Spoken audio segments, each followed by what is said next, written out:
Morning, Gopal, Venugopal, Archika, Likita, Vicky. Good morning. Good morning, everyone. Am I audible? Am I audible? Is the screen clear? Any kind of issues? Any kind of issues, guys? Any kind of issues, you guys may let me know.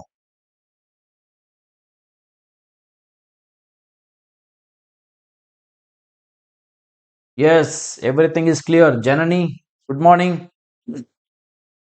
Archika, good morning. Everything clear. Kabir, good morning, Kabir. Okay.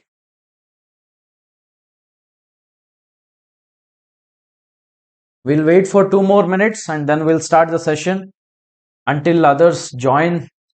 I hope you guys are revising the stuff.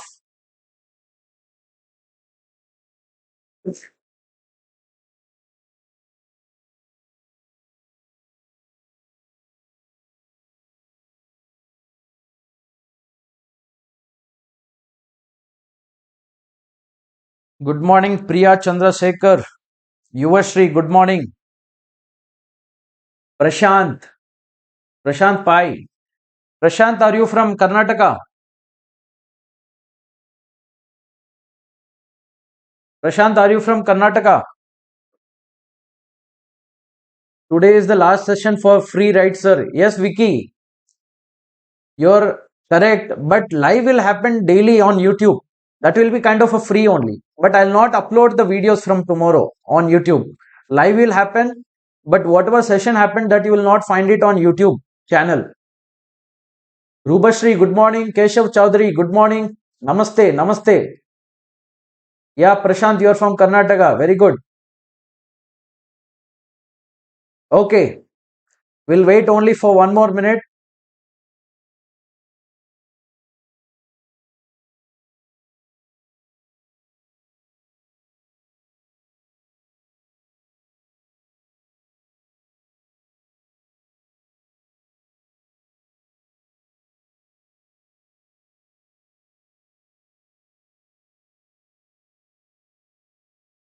Good morning, Monisha, Purvishan. Good morning.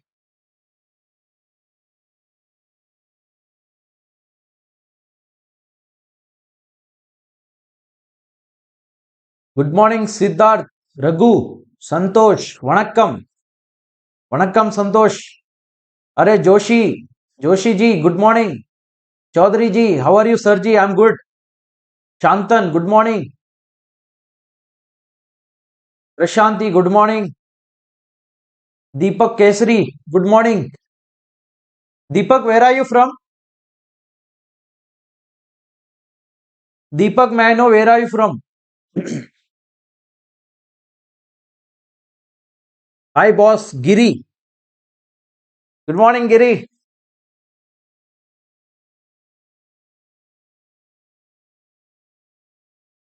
Deepak is from Hyderabad. Okay. I'm also from Hyderabad. Sir, by when are we expecting to complete?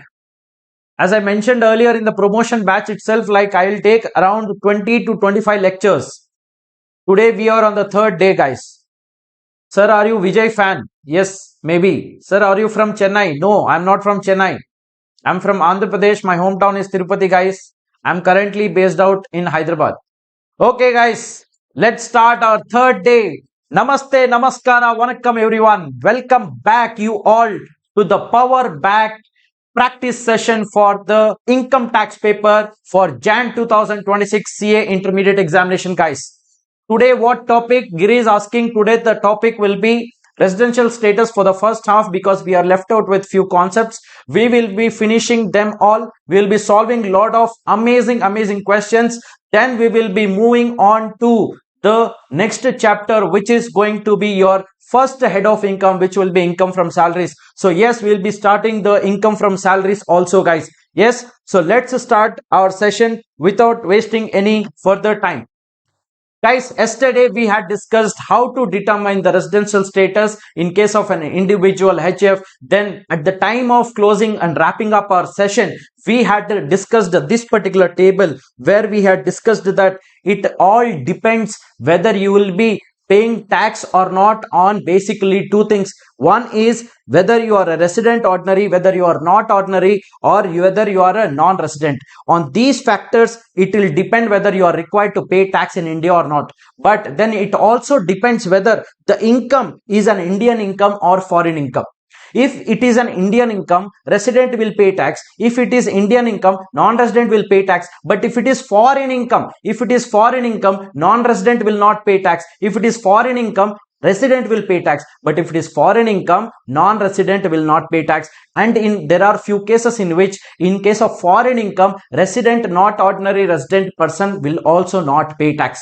So it becomes very, very essential to understand two things. One, your residential status. Number two is the nature of income, whether the income is an Indian income, whether the Indian is a foreign income. So two things we need to understand very, very carefully. Residential status in detail with a lot of examples we had discussed yesterday. We have solved some questions also, but we are yet to drill down into the nature of income, guys. So in this session, we will be diving deep into the concepts like what is an Indian income and foreign income. You may be thinking it is very, very simple. Indian income means here in India, whatever income is generating, that is Indian income. Whatever income is coming out of India, it is foreign income. It is not as simple as it looks like. There are a lot of concepts involved in it, and we will deep dive into these concepts today, guys. So it is very, very important to understand what is a foreign income and Indian income. So your question will be, sir, how to decide, sir, if an income is an Indian income or a foreign income? That actually depends on two things, guys. You need to ask yourself two questions whenever you decide a particular income as an Indian income or a foreign income. The first factor is, where is the income received? Where is the income received? And the second thing is, where the income is accruing or arising.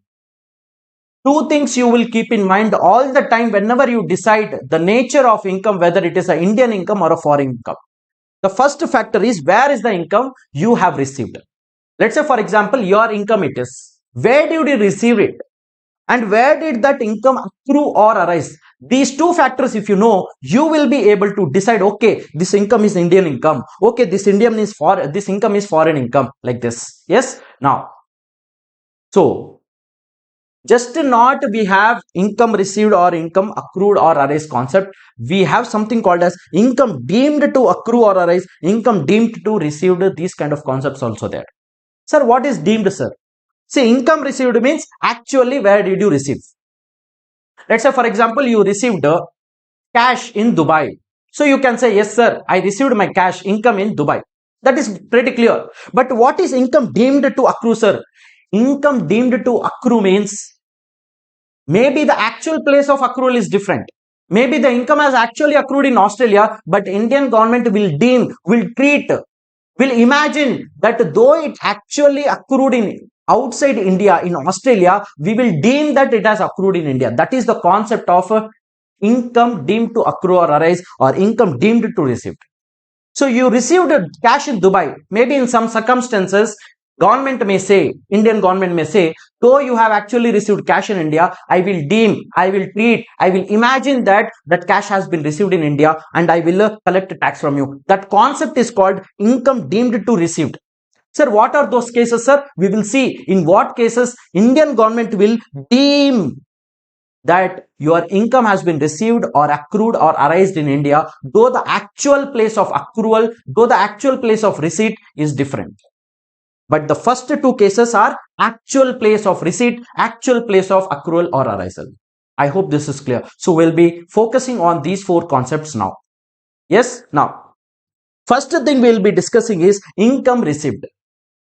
Right? Income received. So what is income? Income is nothing but you have done something for which you have received some money out of that. You might have sold some goods. You might have performed some services. Out of that, whatever consideration you receive is your income. Income. Perfect. Received. Received means what? Where from have you got it? Who paid you? At what place you got it? What is the mode of payment you got? Cash or bank? Only two modes it can be. Yes, cash or bank. Right? If it is cash, where did you receive the cash actually? Let's say, for example, you went to Dubai. You performed some activity there. There itself they paid you in cash. So the place of receipt will be Dubai itself, because you received the cash there itself. But let's say, for example, in second scenario, you performed some activity here itself. You sold your goods here itself. In that case, you received cash here in India from the buyer. Then the place of receipt of cash will be in India. Sir, what about bank account, sir? See, bank account, it all depends on, if you received money in your bank, it all depends on where your bank account is located. Let's say, for example, you have an account with State Bank of India in India. State Bank of India, SBI account you have in India. So any credit may happen in SBI account in India will be treated as income received in India. Maybe income, that money might have been credited from a foreign source. The buyer is outside India, maybe. He is sending or he is crediting the amount to your Indian account, then it will be called that income is received in India. Ulta scenario I will take now. Let's say, for example, there is a foreign bank account of yours. Why it cannot be? I can have in any country, I can have a bank account if I have valid passport, visa, everything. Are you getting it? So I have, let's say, for example, a bank account in Dubai, and some person has provided income to me in Dubai bank account, then it will be called that income received in Dubai. It does not matter where from the person has credited. He may be sitting in India and sending that. Let's say, for example, I provided some service to some person here in India, and I told him, don't pay me in my Indian bank account, you pay me in my Dubai bank account, because I want some money in Dubai bank account. When I go to Dubai, I need some money so that I can travel around. Therefore, expenditure, I need money. So you pay me in Dubai. In that case, it will be treated that income is received in Dubai and not in India, because the account in which the amount was credited is in Dubai, guys. So two things I want to clarify. Income received may be possible in the form of cash or through bank. If you are receiving your income in cash mode, then you need to keep in mind one thing: where is the cash first received? First received in the sense, as soon as you deliver your goods, as soon as you have provided the services, you have performed the services, the first time you received your income in hand, that is called a place where it is first received.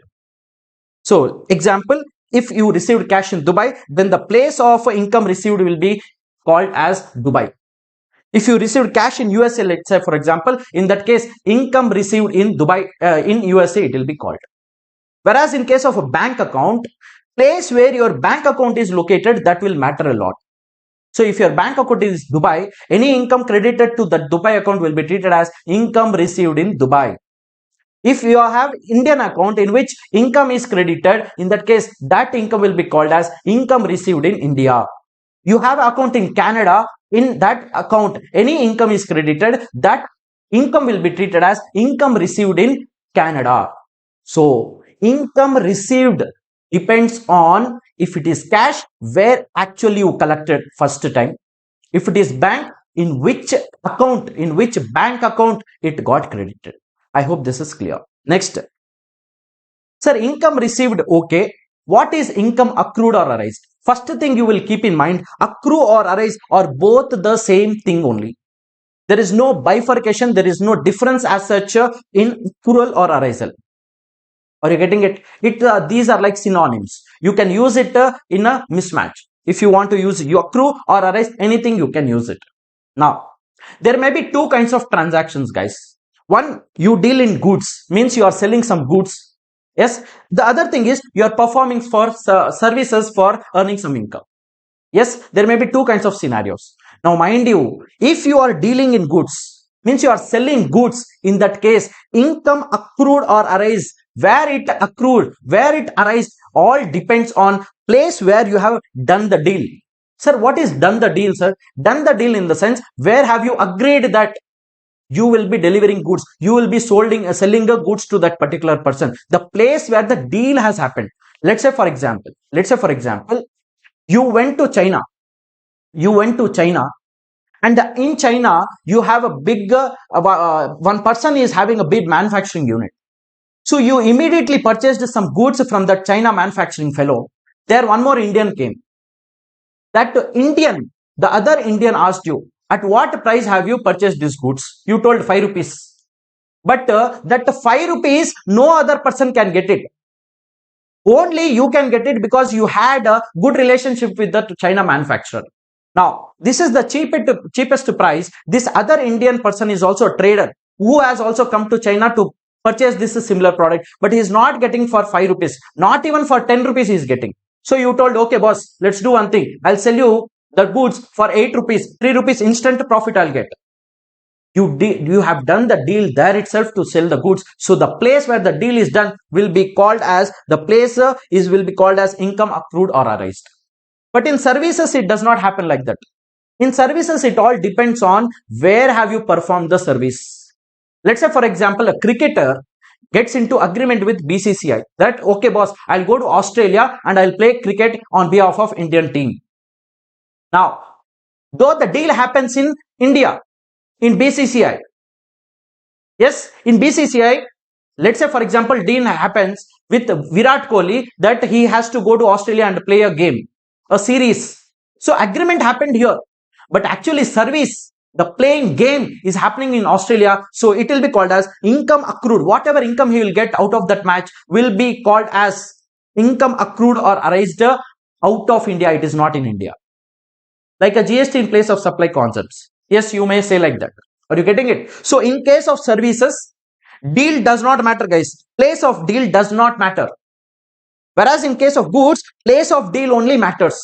So the place of deal in case of goods will be called as the income accrued place or arised place. But whereas in case of services, the place where the income accrues or arises depends on where the services are performed. Let's say, for example, Salman Khan is sent to Dubai to perform in a show, or Kapil Sharma is a stand-up comedian. He does a lot of shows in Sydney, Australia, or Dubai. So whenever he goes out, he's performing there. He's getting income there, but he is performing the services there, though the income is accrued. Income is accrued in Dubai, in Australia, wherever he performs. Let's say, for example, he performs here in India only. In that case, income accrued in India, it will be called. Let's say, for example, there is one foreigner, big singer. He is coming to India and performing in a concert over here in India. In that case, the services are performed here in India, and that is why the income will be called as accrued or arised in India, guys. So any stage show in USA, if there is a stage show in USA, in that case, income will be called as accrued or arised in USA. If there is a concert in India, in that case, whatever income has happened, that income will be called as accrued or arised in India. If there is a project in Dubai, project is conducted in Dubai, then whatever income is earned from that project will be called as income accrued or arised from Dubai. So you will understand 4 things you will keep in mind. Number 1, in case of income received, you have to see. In case of income received, you have to see if you are receiving cash. If you are receiving cash, what is the place exactly where you have received the cash for the first time? If you have received the amount through bank, in which bank account? Is it Indian bank account, Australian bank account, USA bank account, Dubai bank account? Which is that bank account in which your income was credited? That will be called as income received in that particular place. In case of income accrued and income arised, you have to see two things. Are you dealing in goods or are you dealing in services? If you're dealing in goods, in that case, you have to see where have you done the deal. And that particular place will be called as income accrued or arised in that particular place. Whereas if it is in the case of services, guys, you have to check where are the services actually performed. Whether they were performed outside India or in India. It all depends on that. Yes, this is clear till here. Is this clear, guys? Income received, income accrued, is it clear? Please let me know in the chat box. Income received, income accrued or arised, is it clear, guys? Yuvashri, Rubashri, Gautam, Priya Chandra, Likita, Shifana, Purvanshi, Mayank Joshi. Okay, guys. Let's move on. Let's move on to examples. Guys, we will be discussing lot of examples to understand this concept in a much crystal clear way, guys. The first example I'm taking here is Salman Khan signed a deal in India. Please, very focus required, guys. Too much of focus is required. Salman Khan signed a deal in India, guys. He signed a deal in India for what? Stage performance in Dubai. Now, mind you, stage performance is not a good, guy. It is a service. It is not goods for which Salman Khan is getting into a deal. It is a service for which Salman Khan is getting into a deal, that he will perform. He will do a stage performance in Dubai. Yes. And amount is paid in Dubai bank account.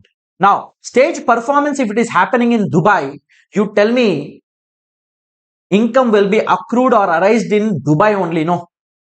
And if amount is paid in Dubai bank account, mind you, he may be Indian. Salman Khan may be Indian, does not matter.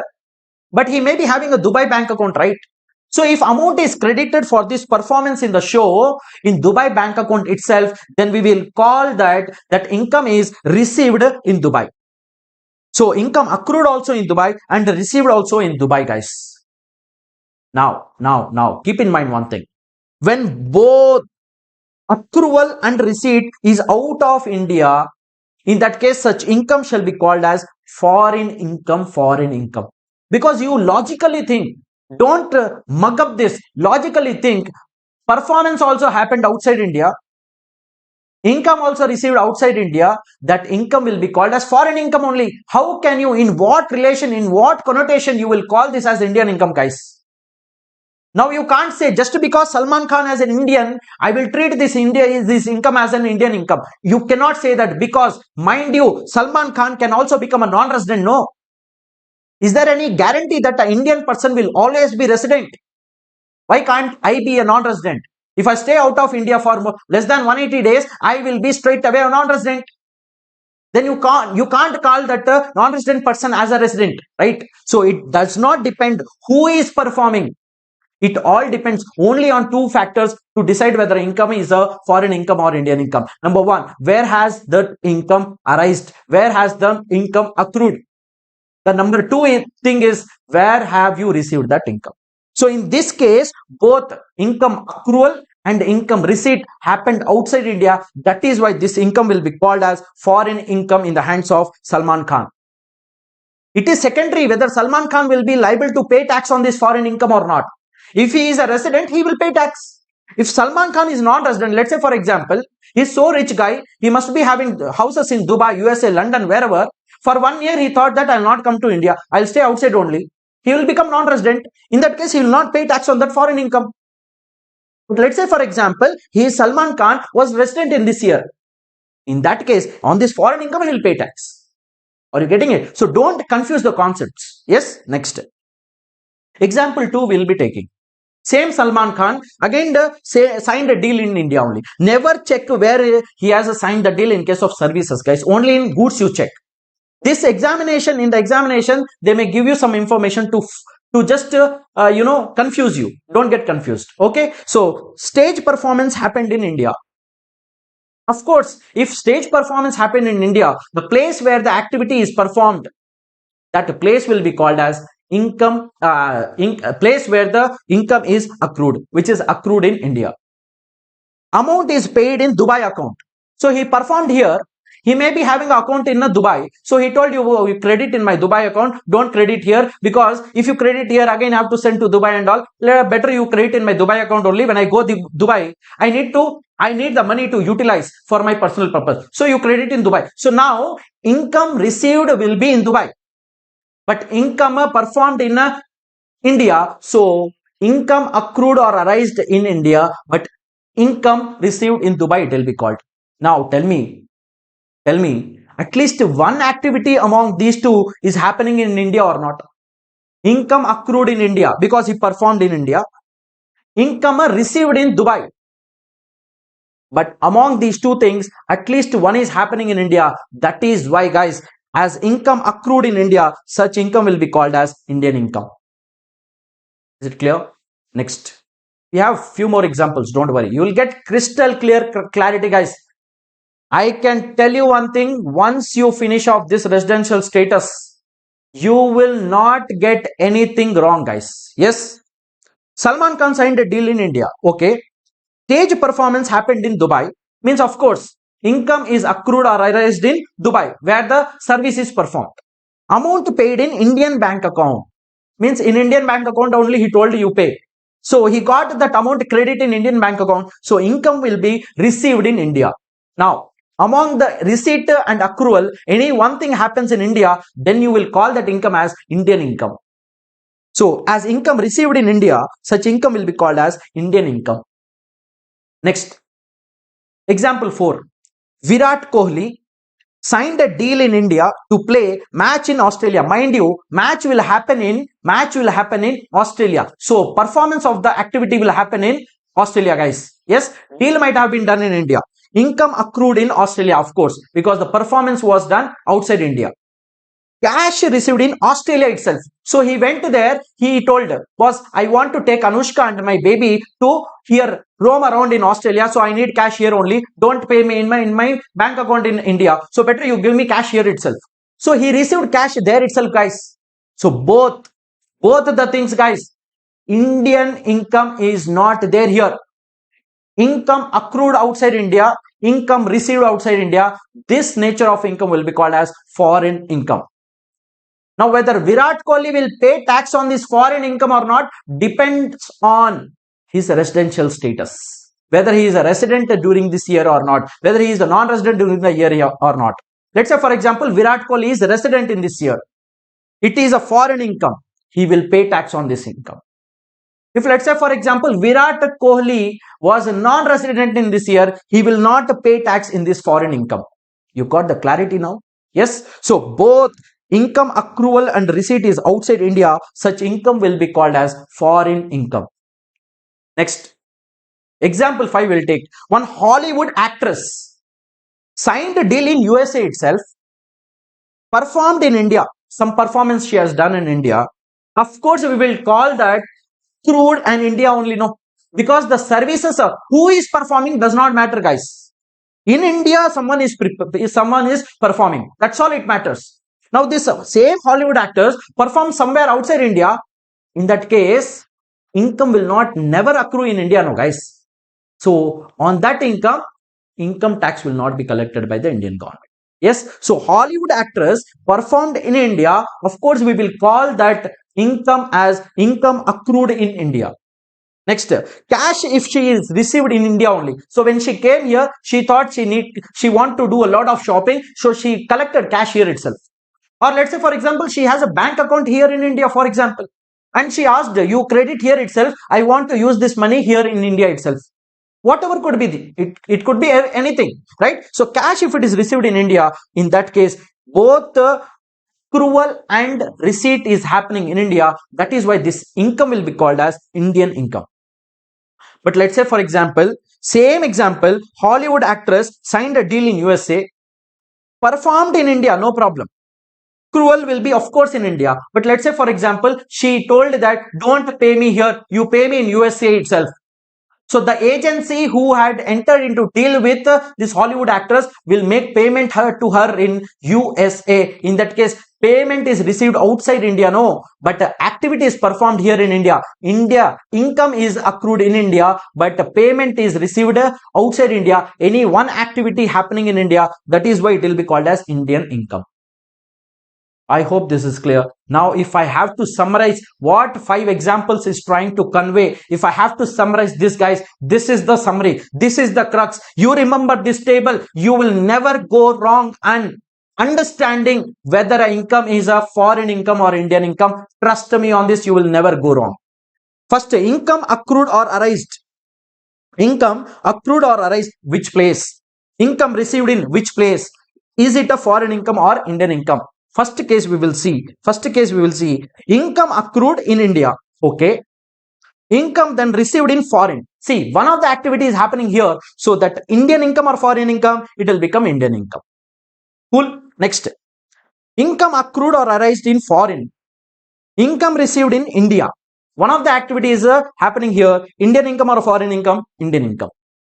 Next, income accrued or arised in foreign, income received in foreign, income, whether it will be Indian income or foreign income, it will be a foreign income. The last one is income accrued in India, income received in India. So both happening here. So it will be Indian income. This table, you remember, you will never go wrong in deciding whether a particular income is an Indian income or foreign income. So Yuvashri is asking a doubt, sir, in example 4, what if she or he is a resident, non-ordinary resident and receiving foreign income? We will be coming to this exact situation, Yuvashri, don't worry. At the end of this session itself, we have a full-fledged discussion on the taxability in the case of resident, not ordinary resident, Yuvashri. We will be discussing this. We will address this concept. Don't worry. Yes. Okay. Till here, is it clear? Let me know in the chat box, guys. Are you able to find out whether a particular income is an Indian income or a foreign income? Let me know in the chat box.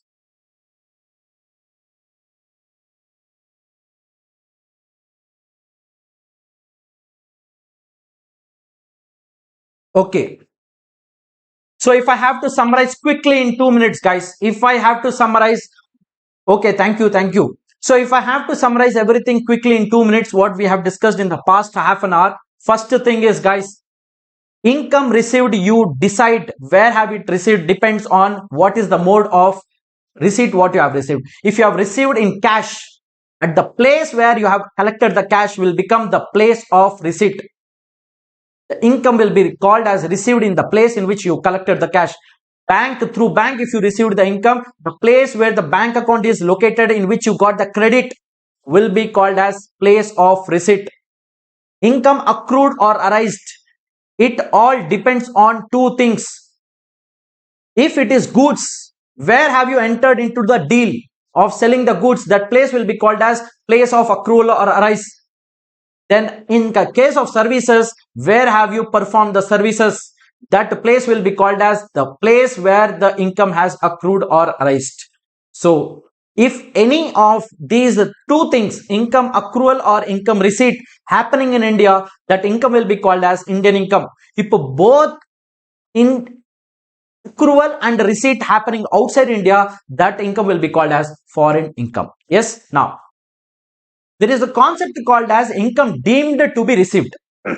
So what I told you, income received means where actually you received. Actually you collected cash where, actually in what bank account it got credited, that is called as income actually received. Now what is deemed to received, sir? Let's understand this with example. Salman Khan performed in India. Okay. He requested to make the payment to his friend in Dubai. Now mind you, it is not that the payment is getting credited in Salman Khan's Dubai account. No. He is asking that the person to pay to some of his friends' bank account. Are you getting it? Let's say, for example, I took a loan from one of my friend. Now I performed some show here in India. I am ready to get the money. Then I told this person, hey, you have contacts in Dubai. Now you do one thing. You don't pay me this amount here. I have taken a loan from one of my friend in Dubai. He's killing me. He is torturing me. Pay me, pay me, pay me. So better this money, if it comes in my hand, I'll expend it. So better you pay him directly. So the torture will go. So mind you here, in Salman Khan's Dubai account, it has not received. So now tomorrow Salman Khan can't tell income tax department, sir, you tell me one thing. I performed a show here in India, sir. You prove me, sir, that I received any amount here. Then Salman Khan will tell, I did not receive any amount, so I will not pay tax. To trap these kind of tax practices, government told, okay, you diverted your income to someone and now you are telling that you did not receive any money, you will not pay tax. Let me win one provision in the Income Tax Act, which will be called as income deemed to be received. Means it was your income only. You told that person to pay it to someone, then it will be deemed that you have only received that income. Now you got the clarity. He requested to make payment to his friend in Dubai. So income shall be deemed to be received by Salman Khan only Dubai. See, place will not change. Place will not change. But it will be like you have received that income. Yes. Now performed here in India, no. So performance in India means income accrued in India. Payment is received outside India. So it is deemed that it is received in Dubai only, but by you only. Though it was not credited in your bank account in Dubai, but it will be treated, though it was credited in your friend's bank account in Dubai, or friend has received cash, but it will be treated, it will be deemed that you only received that amount in Dubai. You only got a credit account in your account as a credit in Dubai. Place will not change. Only the deeming provision says that you received, not your friend. What is the place your friend received? That is actual place only, Dubai only. Let's say, for example, I'll take one more example. Same scenario, you performed a stage performance here in India, and you asked that person who is paying you the money to give the credit into one of your Indian friends' bank account only. In that case, place will not change. It will be, place of credit will be India only. Don't worry. But the person is your friend. Government says person is friend because you gave the direction to that payer to pay to your friend. But we will deem that you only received. So place will be exact same place. The person who is receiving, the government will deem that you have received, though your friend has received. Yes, so that is what this intention of the law is. Income shall be deemed to be received by Salman. By Salman. That is very, very important. Only in Dubai, no problem, though he has not actually received it. Now, second example I will take. Performed in Dubai. You made some performance in Dubai. Requested to make payment to Katrina Kaif in India. So Katrina Kaif is a girlfriend, ex-girlfriend of Salman Khan. So he told that event management fellow, you don't pay me here. He's asking me a lot of money for shopping. You better pay her directly. So the payment is done to Katrina Kaif in India. So, but it will be deemed that Salman Khan has received income in India, guys. But activity performed outside India, no doubt in that. So one of the activities happening in India, so it will become a Indian income. So income shall be deemed to be received by Salman in India. Yes, next. Till here, is it clear? Regarding the deemed receipt, is it clear? Deemed receipt, is it clear?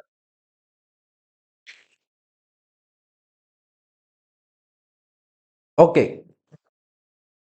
Now, let's move on to the next topic, which is income deemed to accrue or arise in India, guys. What we have seen so far, only three things. Income actually where it received, income actually where it got accrued or arised, income deemed to be received somewhere. Yes. So income deemed to be received, we have discussed. Now we will be discussing the fourth limb, which is income deemed to accrue or arise in India. Income deemed to accrue or arise in India means these are the transactions which the government of India says that actually these incomes may be accruing or arising outside India. Actually, these incomes may be accruing or arising outside India. But I will treat it as it has accrued in India only, and you have to pay me tax on this. What I mean, what I am saying, I am repeating it. Understand, guys? Government is trying to say these incomes which I will be discussing now might have actually accrued or arisen outside India. But it does not matter for Indian government. Indian government says that in law, in section 9, they have specifically mentioned all these incomes, and the government in Income Tax Act says that these incomes, it does not matter where it accrues or arises. We will treat it as these incomes have accrued or arisen in India only. So that is why the deeming provisions comes here. Which is this income, sir? Salary received by an Indian employee outside India paid by Indian government. This we discussed yesterday also. I told you a lot of Indian foreign service officers who are deployed in Indian embassies outside are sent by Indian governments. So if an Indian government has sent, I told you yesterday itself, Indian government will collect a tax from you. Because Indian government has sent you outside. So naturally, Indian government is saying that I am paying you salary. For that, my expenditure, my money, how can you pay tax to some other country fellow? You pay tax me here only because I am paying you, no? Yes, next. Any income, capital gains or IFOS earned on Indian securities. What is the Indian securities? See, Indian shares means only equity shares or preference shares. When you call as security, security covers equity shares, preference shares, debentures, bonds. It can be anything. Are you getting it? So security is a broad thing. Share is a very narrow thing. Shares only has equity shares, preference shares, these things. When you say security, security covers equity shares, debentures, bonds. It can be anything. Are you getting it? So if you get any capital gain, when do you get capital gain? When you sell off that share, or when you sell off that bonds, or when you sell off that, when you repay that debenture or whatever. So if you get any capital gain kind of a nature of income or income from other source, what kind of IFRS you will get on these incomes? One, dividend, interest, these kind of things. If you receive on Indian securities, guys, you may be sitting anywhere in the world, but you have invested in India, no? So any capital gain or IFOS, any kind of income you receive or you earn out of Indian securities will be deemed as received, will be deemed as accrued or arised in India only. Now, gift given by Indian resident to non-resident or RNOR. Yesterday we discussed this. If you have, I told I am giving a gift to my friend who is in non-resident or resident, not ordinary resident. In that case, guys, I am giving gift from India. So this income will be taxed in his hands. This will be deemed as accrued or arised in India. Royalty, FTS, interest, we discussed in detail with examples yesterday. I told you royalty, interest or FTS, fees for technical services received by a non-resident will always be taxed in his hands. But I told you some exceptions. Yesterday's class, if someone has missed, go and check it. What are those exceptions? Yes, next. Income through or from any property, asset, source of income in India. Now, what is this, sir? This is talking about income from any property or asset. See, let's say for example, you have a house property in India. You have a house property in India, guys. Please understand this example. You have a house property in India. Or let's say for example, I'll take for a better thing. Sachin Tendulkar has a house in Bombay. Now, Brett Lee comes to India to play match. Brett Lee told, I'll not stay in some hotels. You give me your house on rent, Mr. Sachin. I will pay you rental income. Now, in this kind of a scenario, you cannot, it is very difficult to decide where has the activity being performed. You cannot say rent is an activity. No. Yes, service. Are you getting it? So, rental service, to get that clarity that yes, rent is a service, we will tax it. Government says that if the property is situated in India, if you get any income out of it, you will have to pay tax on that. Now, keep in mind one thing. Sir, naturally, Sachin Tendulkar is in India only, sir. He will anyway pay tax, no, sir. Maybe he is a non-resident in this year. Sachin Tendulkar may be non-resident, no, in this year. So, he has let out that building to Mr. Brett Lee. He got rental income. Sachin Tendulkar got rental income. Now, he is a non-resident. But mind you, the asset is located in India. That's why the government says, I will deem that income is being accrued or arised in India only. Or let's say, for example, Brett Lee is not paid rent in India. He went to Australia. Sachin is also in Australia on a tour, and Brett Lee paid in cash to Mr. Sachin there itself. Then Sachin can't say, I received a rent in Australia. Government will tell, boss, house is situated in India. No, I will deem this income as accrued or arised in India only. It does not matter where you have received that cash, or whether he has credited in your Indian bank account or foreign bank account. It does not matter for me. Wherever the asset is located, if you have generated any income from that asset, in that case, I will treat that income as deemed to be accrued or arised in India. As soon as it will be treated as deemed to be accrued or arised in India, one of the activities is met and you will be liable to pay tax, because that will become an Indian income. Next, profit on transfer of capital asset situated in India. Similarly, which I told you just now, if there is any capital asset situated in India, yes, let's say for example, guys, beautiful example I'll tell you. There is a one building here in India. I have only constructed a building. Yes, few years back I constructed, and I moved to USA. I moved to USA. I am in America only. I have not come to India at all. I am staying there only. So in this year, naturally, I will be a non-resident. Correct? Non-resident. Now, there is one more friend of mine in USA only working with me as my colleague. He told me that, boss, you do one thing, you sell off your house to me, Deepak, because my parents are looking for a house in India. They are not finding it. Better you transfer that house property on my name. I'll pay you the amount here itself. Now, deal is happening outside India. Cash also received outside India only. So he paid me in dollars only there itself. Now, what people used to plan, they used to tell the Indian government, boss, the transaction, everything happened outside. We agreed outside. He paid me cash outside. How can you tax me? People started saying this. Then government told, I will deem that this income has accrued in India only, because the reason is the asset is located in India. Have you got it? So transfer happened between two non-resident fellows. Cash also received between two non-resident fellows. Still the government will tell, I am deeming that this income is received in this income is accrued or arised in India. Though it is received outside India, does not matter. Income has accrued or arised in India, and that is why I will tax you all on these transactions. Government says income deemed to accrue or arise, does not matter where the income is actually received. Only it matters. Government says I will deem these transactions as accrued or arised in India, and this income will be called as Indian income. Yes, so it will be taxed. Next. As we have already discussed, what is an Indian income? What is a foreign income? Right? Now we will discuss how to actually find out whether a resident is liable to tax on Indian income or foreign income. Resident, not ordinary resident case, and non-resident case also. You need to focus on the colors which I have used here for better clarity, guys. These two lines are red color. These two lines which are coming from RNR is blue color. This is green color. Now, one more way you can find out. This ROR is in red, RNR in blue, NR in green. Yes. Now, you tell me naturally, resident, ordinary resident will of course pay tax on Indian income, genuine, because he is a resident and ordinary resident.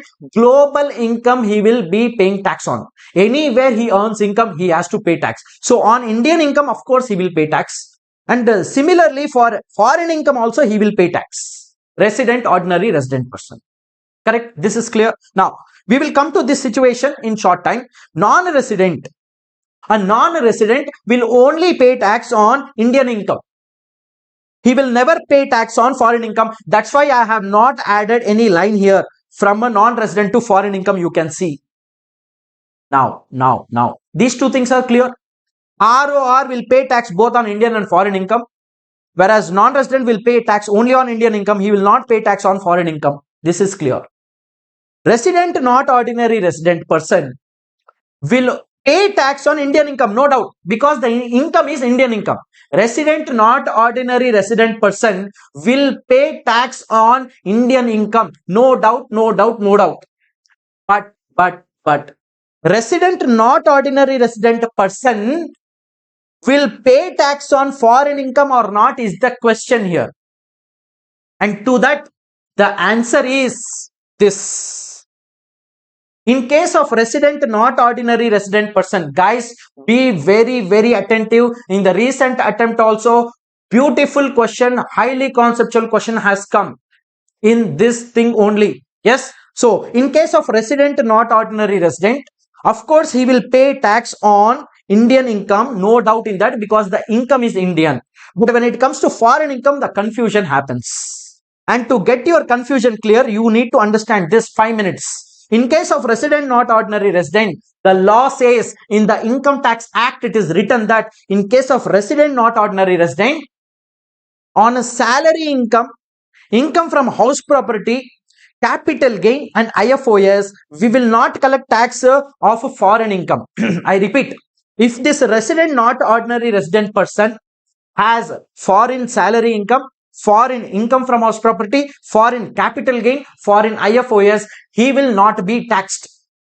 Where is it written, sir? It is written in the law. You can go and check.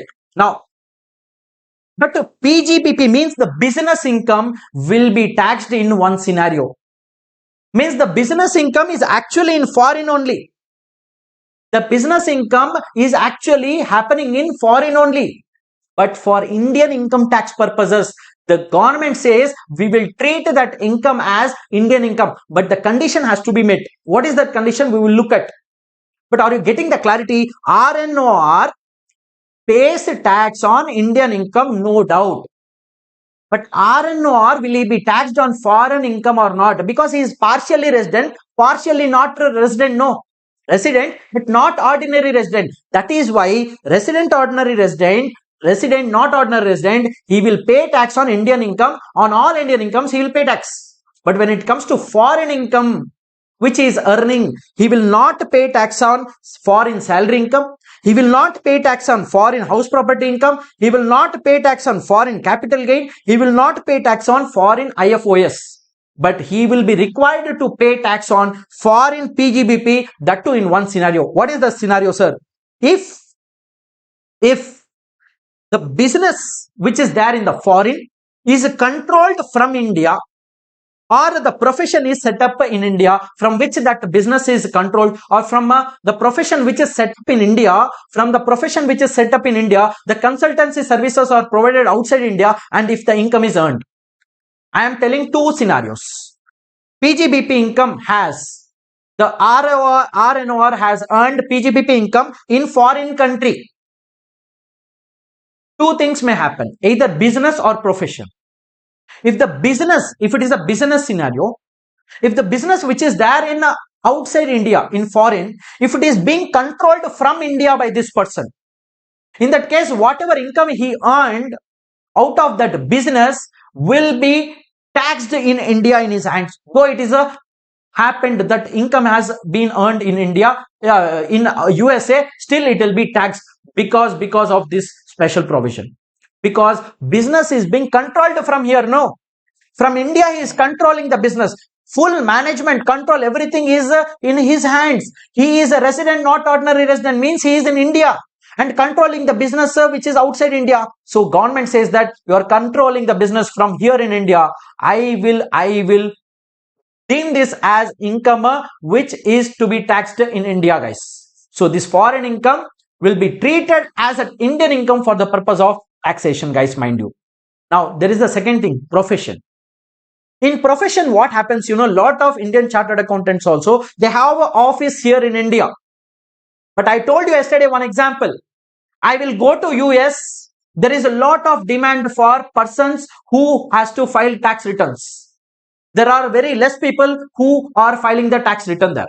Means there are no professionals. There is lack of professional. The person who wants to file the return is more. But the person who can actually file the return, the tax professional, is not available. So I went from here to Dubai and I told a lot of people I accumulated. I created a community that I will file a return for you. You give me income. There I am doing tax consultancy services. I have an office here also in India, guys. So it is just like an expansion of my office, right? Expansion of my business which is existing in India. And that is why it says profession set up in India. Are you getting it? So two things, business if you are controlling, foreign business if you are controlling being in India, that will also be covered. And profession also, guys, if you have a profession already set up in India and out of that you are just extending your professional services outside India, you are grabbing income from outside India also, those two incomes, guys, though it seems like the income is generated outside India, but the government says in case of RNOR, PGBP income will be taxed in this scenario. Sir, what if this RNOR has a business, sir, outside, but he don't control it, sir, being here in India? In that case, you don't pay tax. Sir, what if this RNOR person has a profession in India, but he do not have any kind of this consultancy, nothing like that, sir? There is a partner, but that partner only does everything, sir. He has no involvement in that. In that case, guys, nothing will be required to be paid by this person. So RNOR will pay 100% tax on 100% he will pay tax on all the Indian incomes, no doubt. 100% incomes he will pay tax on. But when it comes to foreign income, he will not pay tax on four nature of income: salary, house property, capital gains, IFOS. But he will be required to pay tax on PGBP, but provided two conditions are met. He is controlling the business, or he is having a setup of profession here in India through which he provides consultancy services outside India and he earns income. If he do not control, he has a business outside India, but he do not control that business, in that case, no need to pay tax. He has a profession here in India, but there is no connection with the consultancy services or the income which is generated outside India, in that case also no need to pay tax. So that is why if you see here, in case of R&R, for Indian income, straight line I have put. For foreign income, I have put like this, because in foreign income, only one kind of income will be taxed in the hands of R&R, and that kind of income is PGBP in case of business controlled professional setup in India. Is it clear, guys? Sir, what if business control outside India and income is received in India? Was if Yuvashri, very good doubt, no doubt. Yes, you are saying that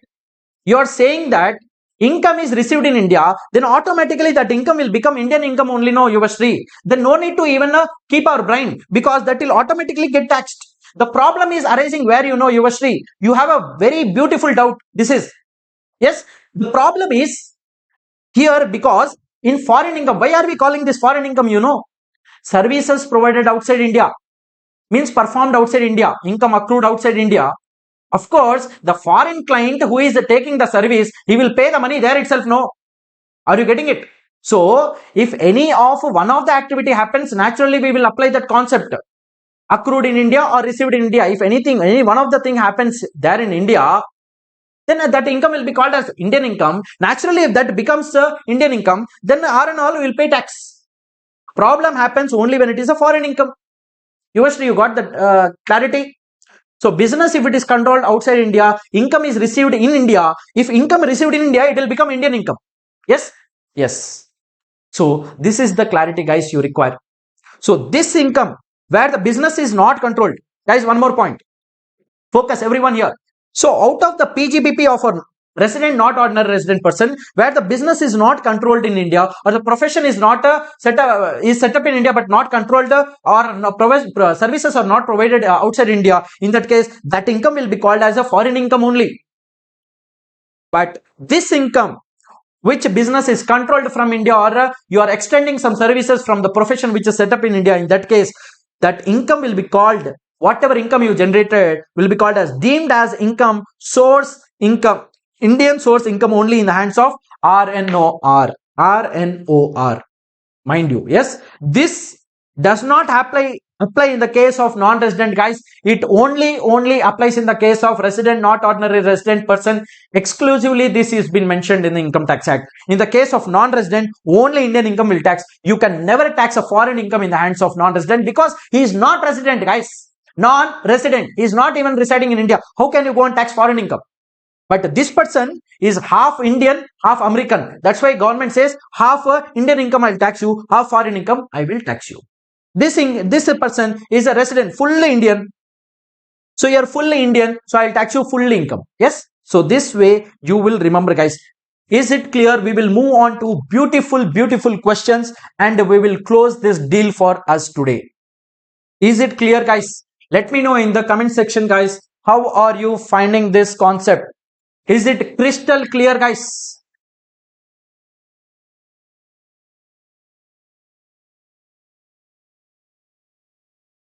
Archika, Likita, Mayank, Joshi ji, good morning. Yuvashri, Janani, Kirti looks like a new name. Kirti, were you there in the yesterday's session, Kirti? Were you there in the yesterday's session, Kirti? Priya Chandra, old name only. Yes, sir, clear. Archika, Likita, Sabita, Vadivel. Giri, boss, fire. Okay, thank you, boss. Prashant, yes, Thalaiva. Siddharth, clear. Shifana, clear. Okay. Deepak Kesari. Deepak Kesari, are you from Tirupati, Deepak? Deepak, are you from Tirupati? I doubt you are from Tirupati, Deepak. Kabir, clear, sir. Venugopal, clear, sir. Vicky, here controlled means place or person? Place. Where from you are controlling the business? Controlling the business. Where from you are controlling the business, guys? Vicky. Means the person who is controlling. Now mind you, person can be Individual, HF, AOP, BOI, company, everything. Yes, Vicky. Okay. Let's move on to amazing questions. Now we will enjoy these concepts by applying them, guys. Full crystal clear clarity we will get now. Yes, let's get on to the question. First, we will solve the question bank question, guys. First, we will solve the question bank question number 8, guys. Everyone, please open the question bank question number 8. Sir, I do not have the question bank, sir. I am new to this class today. Then go find in this description box of this video. There will be one link. You can open and download the link there and you will find out. You will be able to find out the PDF over there. Sir, what about us, sir? Paid batch students.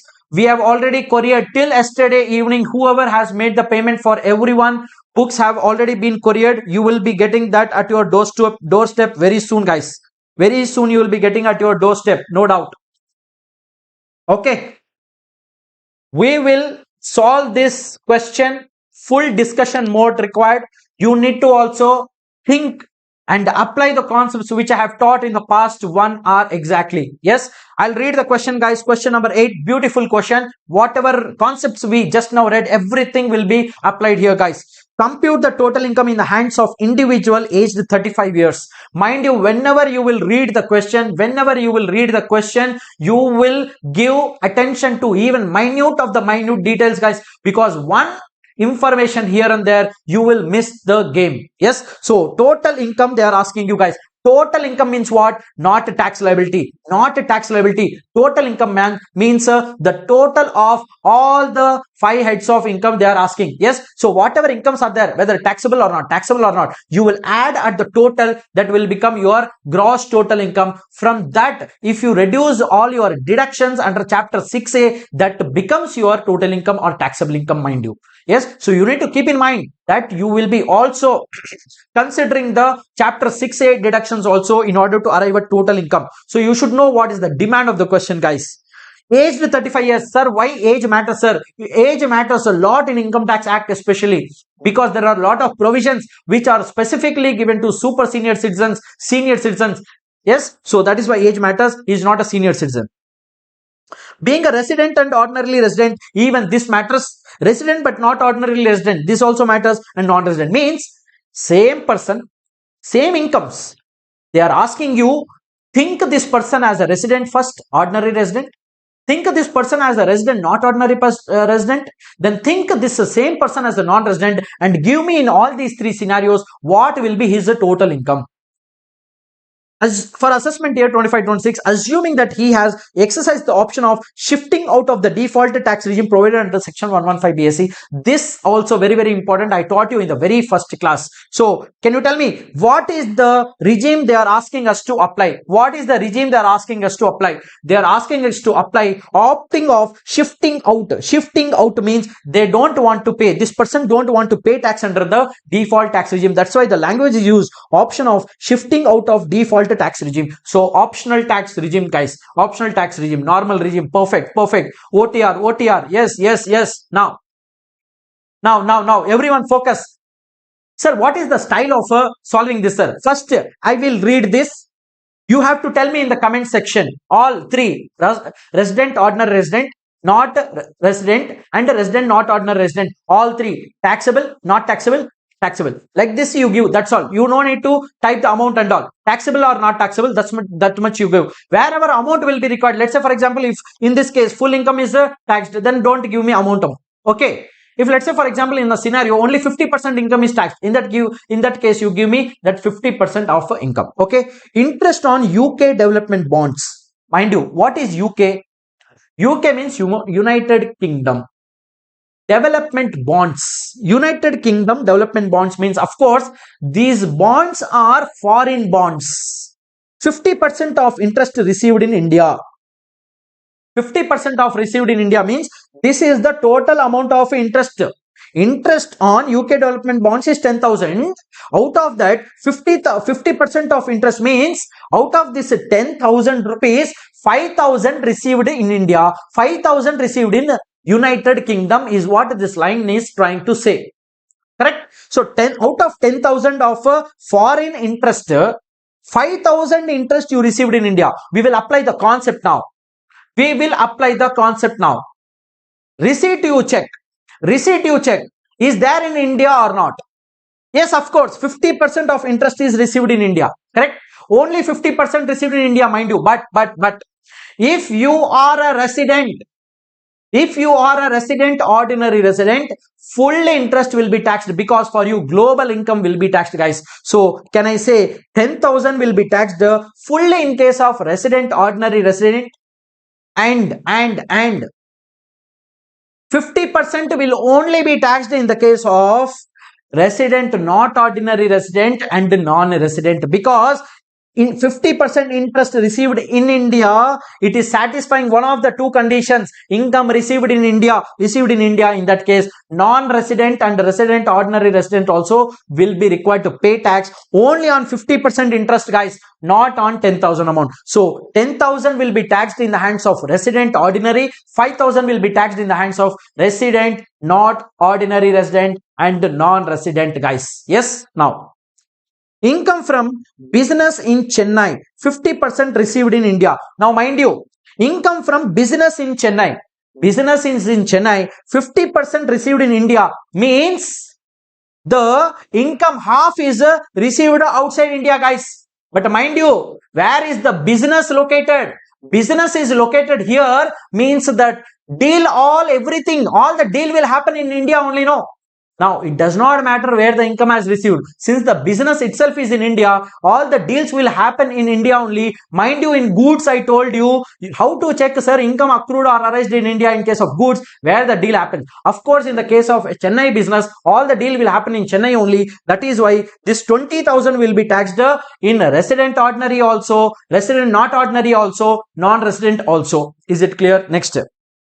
Short-term capital gain on sale of shares of Indian company received in London. Mind you, short-term capital gain on shares of an Indian company, guys.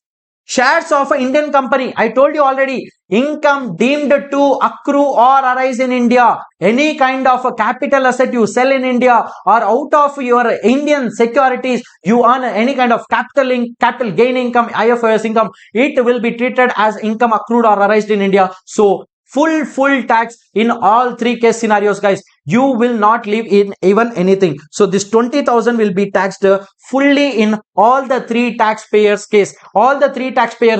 You will require to pay tax on, guys. Please understand this. Next one. Dividend from British company received in London. Now, everyone focus. Dividend from a British company. Means dividend is paid by a British company and received also outside India. So it is a foreign income. It is not an Indian income. It is a foreign income. So foreign income is only taxed in the case of resident, ordinary resident. Mind you, resident not ordinary resident will not pay tax on IFOS income of foreign. He will only pay tax on PGPP foreign income.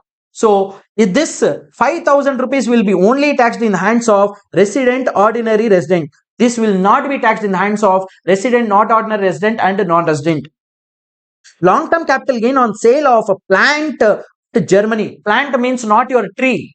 It is plant and machinery at Germany. 50% of gains are received in India. Guys, only see, asset is situated outside India.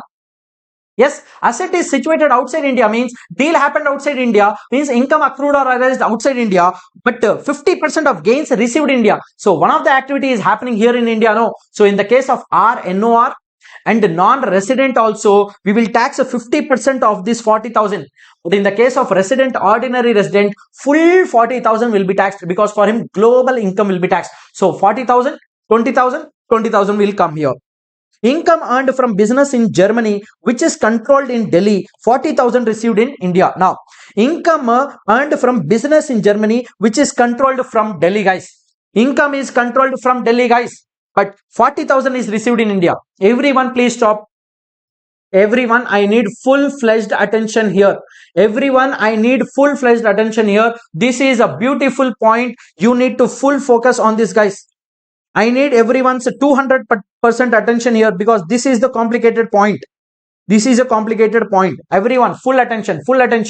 No one will comment anything in the chat now. Everyone focus on this point only. Now, income. Yes, Rubashri, everyone please focus here. income earned from business in Germany, which is controlled from Delhi. Now, ROR case, 100% income will be taxed. Whether the business is happening in Germany, income received, does not receive, whatever, Indian income, foreign income. ROR, no need to take headache at all. Now, in the case of a non-resident, foreign income will not be taxed at all, but Indian income will be taxed. Now, what is an Indian income? Indian income is either Indian income accrued in India, either or income received in India. Here, income is accruing outside India, no doubt. Yes, but income is received in India, guys. Income is received in India, 40,000. So, in the case of non-resident, 40,000 only will be taxed, not the 70,000 rupees. Now, when it comes to resident, not ordinary resident, mind you, resident, not ordinary resident, I told you already, Indian income fully taxable, no doubt. But foreign income also will be taxed, only PGBP income. That too, if the business is controlled from here. Now, you tell me here, in this case, business is controlled from Delhi. If he is a resident, not ordinary resident, in that case, his income will be taxed. So that is why 70,000 ROR, 70,000 NOR, and 40,000 only in the case of non-resident. I hope this is clear. Now, next, profit from business in Delhi, but managed entirely from London. This is the one of the examples which I think one of the questions which one person has asked. Sir, profit from a business in Delhi, but managed from London. Boss, business is established here in India, no, then it does not matter whether you are controlling from London, Malaysia, does not matter. Business is here, all the deals happening here. In that case, income accruing in India only. Of course, you will be receiving cash also from here only, no. So this will be fully taxed in all three cases scenarios. Okay. Next, income from house property in London, deposited in a bank at London, brought to India, computed. Now, everyone's focus here. I need everyone's attention. Everyone's attention is needed. Everyone's attention is needed. See, income from a house property located in London, deposited in a bank in London, means both accrual, arisal, receipt, everything happening in London. Then he says, to confuse you in examination, brought to India. Mind you, first time when the income gets generated, first time when the income gets credited, that only we will see. See, let's say for example, in my Dubai account, some person gave me income. After that, where I'll send, that does not matter. So first time where it got credited, in London only. After that, you send to India, London or Dubai, does not matter. So this will be fully not taxable in the case of resident, not ordinary resident, and non-resident, because this is full foreign income. But foreign income is taxable in the hands of resident, ordinary resident. So 50,000, sunyam. Are you getting it? Next, interest on debentures in Indian company received in London. Now, whatever income you will generate from Indian securities will be deemed to be accrued or arised in India. So if the income is accruing or arising in India, in that case, that will be Indian income. It will be fully taxed in all three cases. Sir, what if 60% controlled in Germany, 40% Delhi? Vicky, how much ever controlled in Delhi, Germany, does not matter. Once it is controlled, which question you are asking me? Germany. It does not matter. At least even partially, if the control is happening from India, it will be taxed, Vicky. Yes, now. Interest, because the percentage is not given in the law as such. It just said control happening from India. That's all. Okay. Now, next one. Fees for technical services rendered in India but received in London. Fees for technical services received in India but rendered in India but received in London. Mind you, I told you, FTS, interest, royalty, fully it will be taxed except in a few scenarios. What is that scenario? If you have used that software outside India, if you have not used that loan in India but you used outside India, that is not the scenario here. So this 8,000 rupees will be taxed in all three scenarios, because fees for technical services rendered in India, guys. So technical services rendered in India. So whatever income it is for non-resident person, it will be taxed. Next, profits from business in Mumbai, managed from London. Profit from business in Mumbai, managed from London, guys. So it is an Indian business 26,000 will be taxed in all the three cases, guys. Yes, next. Income from property situated in Nepal received there computed. Mind you, income from property situated in Nepal, income also received there. So both the activities are happening there only, guys. 16,000. So this is a foreign income. Foreign income will be. Okay, wait. Rubashri, I'll explain you. Wait. Rubashri is asking income from house property in London, deposited in bank in London, bought to India computed. Can you explain again, sir? Okay, she has got a doubt, guys. Please focus, everyone. I am re-explaining this thing. London, she is asking this one. She is asking this one. Sir, income from house property in London. Everyone. What I am trying to say here, first of all, in case of income received, what do you check? Where do you receive? Where did you receive? How will you check? Income received, how do you check? If it is a cash, you will check where have you collected that cash. If it is a bank, you will check in which bank account it is credited. Correct? These two things you will check. Now, income from house property in London. Means house property is located in London. Means the income is accrued in London only, outside India. Yes, now. Deposited in bank at London means the income is credited where? London only. Correct? London only. Both the things, income accrued, income received, happening outside only. Now what is this line trying to say? Brought to India. Whatever income got credited in a London bank account, later he got to India. Later what happened does not matter. First time where the income got credited.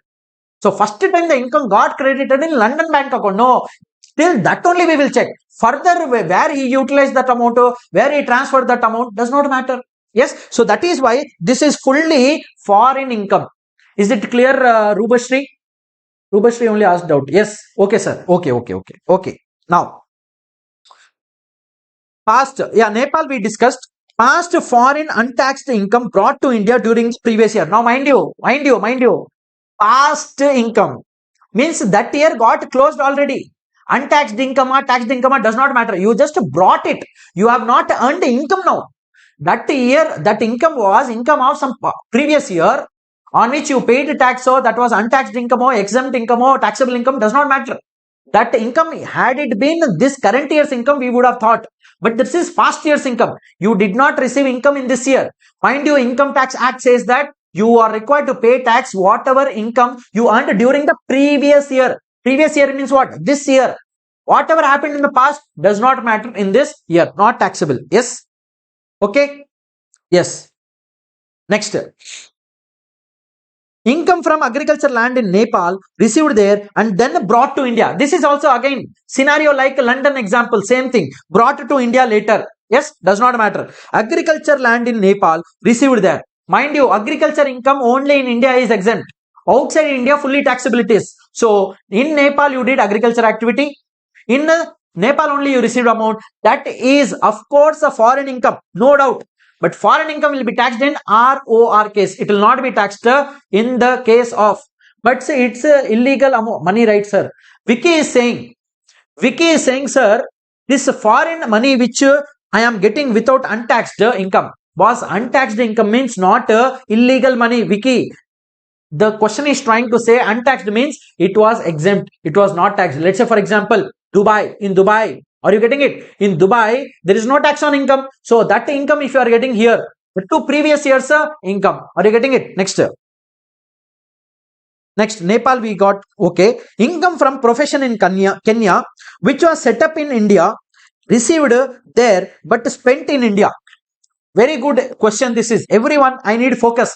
Everyone, I need focus. See, income from profession in Kenya, which was set up in India, means there is a professional setup here in India, and by providing services, professional services outside India, that too in Kenya, that income is being earned. You have a profession set up in India and you are providing professional services outside India, you are earning income. In that case, I told you, ROR to no problem. Anyway, we will tax it. What? 5,000. But when it comes to non-resident, we cannot tax this because this is a foreign income, foreign income, foreign income. Are you getting it? In the case of a non-resident, if though he may be having profession set up in India, see, I have profession, I have an office in India, I became non-resident, I do not have Indian income, then when will I pay tax? Why will I pay tax? Are you getting it? So I have an office in India, I am a non-resident, but I did not generate any Indian income, I will not pay tax anything. But I am a non-resident having an office, but I generated a foreign income, I will not pay tax. Now RNOR has a professional setup in India. I told you with example, everything, beautiful charter. So this whatever 5,000 will be taxed in the case of ROR, RNOR. Correct? Next. Gift received on the occasion of wedding. See, there is in the concept of gift received in the wedding. In income from other sources, there is a section called as 56.210 which talks about gift. Gift received on the occasion of marriage is fully exempt, guys. Okay, next. So in all three cases, it will be exempt. Interest on savings bank account deposit, SBI. So interest, State Bank of India means Indian bank is giving interest to people, means even in a ROR, RNOR, NR. In all three cases, it will be taxed. But this income will also qualify for, there is one section, 80TTA. One section is there, 80TTA. In chapter 6A deductions, there is one section 80TTA which gives you deduction of maximum 10,000 rupees in case you receive savings bank interest, guys. Yes. So we will claim that also under 80C. We will write it here and keep it. 80C. Where is it? 80C. 80C. Okay. 10,000 you will get it. Income from business in Russia, controlled in Russia. Both business from Russia, controlled Russia, totally foreign income, means this 20,000 will be only taxed in the case of resident, ordinary resident. Dividend from Reliance Indian company will be taxed in all three cases because that is out of Indian securities. Agriculture income from land in Rajasthan, this is exempt income, exempt for everyone. Everyone, yes, including non-resident person. Yes, okay. So what you have to do is, you will take this as a homework, you will go back home, you will take this table, like this structure you will take and you will solve it. Again, guys, if you get this conceptual clarity, everyone, I need 2 minutes of yours. Everyone focus here, everyone focus here. Everyone focus here, everyone please. You will please stop chatting in the box, please. Now, see, whatever I have discussed in the past 1 hour, residential status will get question 95% of the chances from this concept only. So before examination, guys, whenever you prepare after this batch gets over, or at the time you revise the concept, whenever, class 3 you write in your book, class 3 residential status, scope of total income concept, 4 to 6 marks every attempt. You take last 5 attempts to question paper, guys, you will find this kind of a question. Income they will give, they will ask you to compute whether it is taxable or not. Whatever 1 hour of concept I delivered when we started the class, 1 hour I taught you that concept, that 1 hour will give you 4 to 6 marks. And mind you, out of 50 marker paper of income tax, 4 to 6 marks means 10% of the marks you are getting just by spending 1 hour, that too with crystal clear clarity. You apply the concept which I have taught you in the past 1 hour in any question you pick, you will never go wrong if you have that clarity, guys. Yes. So mind you, before examination you are going anywhere wrong, you are getting confusion, come back to this video, 1 hour you watch, 1 hour you watch, you will get crystal clear clarity, guys. Yes, it is not mugging up. It is not mugging up the concepts. If it is in Dubai, I'll mug up that it is in Dubai. I remember that in the question. Nowadays, questions are not repeating. Are you getting it? So you have the concept, you will crack any question. If you know the concept, you will be able to crack any question. If you know the question, you will be only able to crack if that same question will come in examination, which is not happening these days. Everything is concept based. So if you know the concept, any kind of question comes, I will crack it. You will have that kind of confidence, guys. So let your all the friends know who are missing this kind of a power packed training batch, so that they can also come and enjoy this. Be it free or paid, guys, does not matter. My motive is to give the benefit to the maximum. Yes. Now, so you will go back home, you will do this question. We will move on to the next question, guys. Question number 13 it is. Question number 13 we will be doing, guys. Now question number 13 we will be doing. You go home and I have taught you the concepts. You have to go and apply. That is the homework for you. I told you I'll be giving homework also. You have to go home and do your homework, guys. You cannot think only Thalaiva will do everything and we will get a tax exemption. That will not happen. Never happen.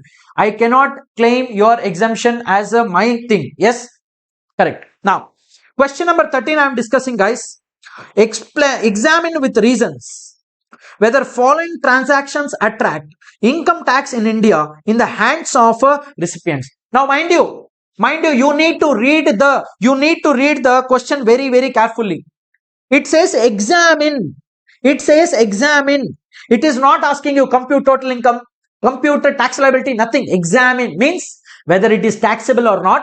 And if it is taxable, how much amount is taxable? So even a question how to approach is very, very important. You cannot blindly jump into the question directly. Where is it? No. First understand what he is asking you. Without you understand what the other person needs, do you think the other person will be satisfied and they will give you marks? No. So examine means they are only asking you whether that particular income will be taxed or not. If yes, then how much of it will be taxed. That's all. They're not asking you tax liability, nothing. Examine with reasons in exam. See, in exam, with reasons. The question paper is very clear. We do not look at it. Lot of people, what they will do, taxable amount, they will write that and they will stop it there. But what they are asking you with reasons, this is the focus required in the examination hall. Examine with reasons means you have to elaborate also. Why are you taxing that? Why are you not taxing that? Why have you considered only 50% amount? Why have you not considering the rest of 50% amount? Everything you will reason. With the reasons you will explain. Whether the following transactions attract income tax in India in the hands of recipients. First, salary payable by central government to Mr. John, a citizen of India, 7 lakhs for the services rendered outside India, considering that he pays tax as per the provisions. I just now told you the last concept which we discussed. Income deemed to accrue or arise in India. Indian government, whatever salary pays to a person who is working outside India will be taxed as a deemed to be accrued or arised in India, and it will be taxed in India full. But mind you, everyone focus. If any allowances or perquisites, this we discussed in yesterday's class, any allowances, any perquisites paid by the government to these people who are deployed outside India for the services will be exempt. Only salary part will be taxable. Fix this in your mind. In examination, lot of times this has been asked. Next. So for this 7 lakhs, what we will do? 7 lakhs is the taxable. But out of 7 lakhs, how much will be taxable amount? 7 lakhs is the salary amount. In salaries chapter, we will read something called as standard deduction, which we receive on a salary income, guys, of 75,000 is received, which we will be discussing under section 16 of salary head, guys. So out of 7 lakhs, only 6,25,000 only will be taxed in this person's hand. Okay, next step. Interest on money borrowed from outside India, 5 lakhs by a non-resident for the purpose of business within India at Mumbai. If you remember, yesterday we discussed 3 concepts: interest, royalty, FTS, in which I told you if you borrow money but you used this money to establish a business outside India, in that case, the interest amount will not be taxed in the recipient's hand. But you borrowed money, that money you used to do a business in India, then the interest income will be taxed in the hands of recipient. Now, what is this scenario? Interest on money borrowed from outside India by a non-resident for the purpose of business within India. So within India, the business is done. So this will be taxed or not? Of course, this will be taxed. So whatever 5 lakhs amount is there will be taxed. Yes. Next. Post office savings bank account 19,000. Interest is a post office savings bank interest 19,000 received by resident assessee Mr. Ram, aged 46 years. If he exercise the option of shifting out of default tax regime under section 115 BAC, what will happen, sir? Guys, any interest on savings bank account, you have a benefit of 80 TTA section. Now, here the line says exercise the option of shifting out of default tax regime. This why they have given, in under optional tax regime only you will be able to claim 80 TTA. If you are paying tax under default tax regime, you are not eligible for 80 TTA. We'll be discussing this later on, but understand this. Yes. So out of 19,000, 10,000 you will get 80 TTA benefit. But there is one more section now, which is section 10 clause 15, which says that 3,500 rupees will be exempt, guys. 3,500 rupees will be exempt from post office savings bank interest. So you have to see, everyone focus here. Income tax is such a subject you cannot leave even a single topic, because everything is interlinked like a chain. If you miss even a single topic, so in this one line only they have asked three things. IFOS also asked, ATC deductions, or 80 TTA chapter 6 deduction is also asked, and exemption is also asked. So are you getting it? So 3,500 will be exempt and 10,000 deduction. Mind you, exemption it's different, deduction is different. Yes. So out of 19,000, if you remove 3,500 and whatever 10,000 rupees, whatever rest amount you will get, that will be taxed. Royalty paid by a resident to a non-resident in respect of business carried on outside India. So royalty paid by resident to non-resident in respect of business carried out outside India. Everyone focus here. I need everyone's 200% attention, guys. I need everyone's 200% attention. Attention is needed. 200% attention is needed. Now, royalty paid by resident means, let's say for example, I am paying royalty to a non-resident in respect of business carried on outside India. Means yesterday we discussed this exception this I discussed.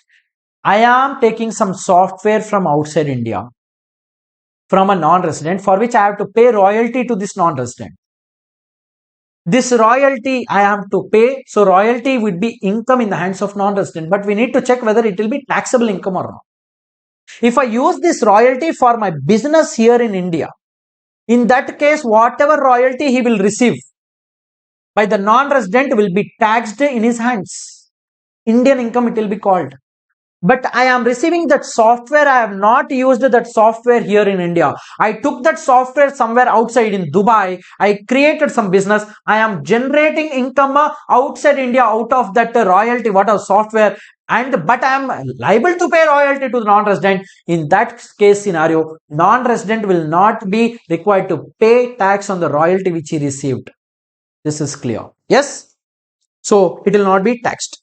So here business carried out outside India. Legal charges 5 lakhs paid in Delhi to a lawyer of United Kingdom who visited India to represent cases to Delhi High Court. Mind you, in this scenario, performance happened in India. So it will be 5 lakh rupees will be taxed in India. He may be American lawyer, London lawyer, does not matter. Is it clear? Yes. So like this we finish off the questions. So two questions are done. Let's move on to next question, which is RTP. Question number. RTP, guys. I will present the question. RTP September 25. Question number 6 we are going to do, guys. RTP question number 6 September 2025. I'll be presenting it. Wait a second.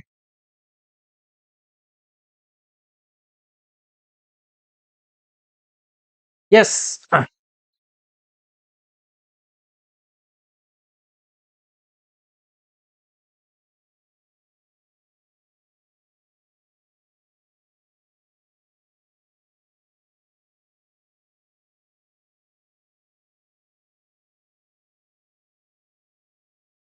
Give me a second. Yes.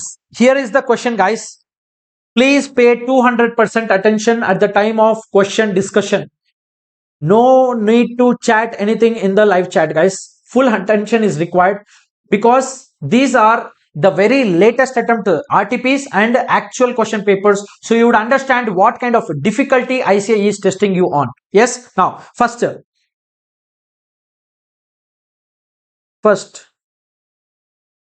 one second.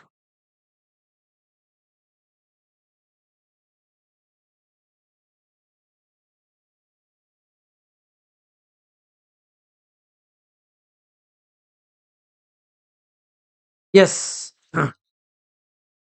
Yes, everyone will focus here.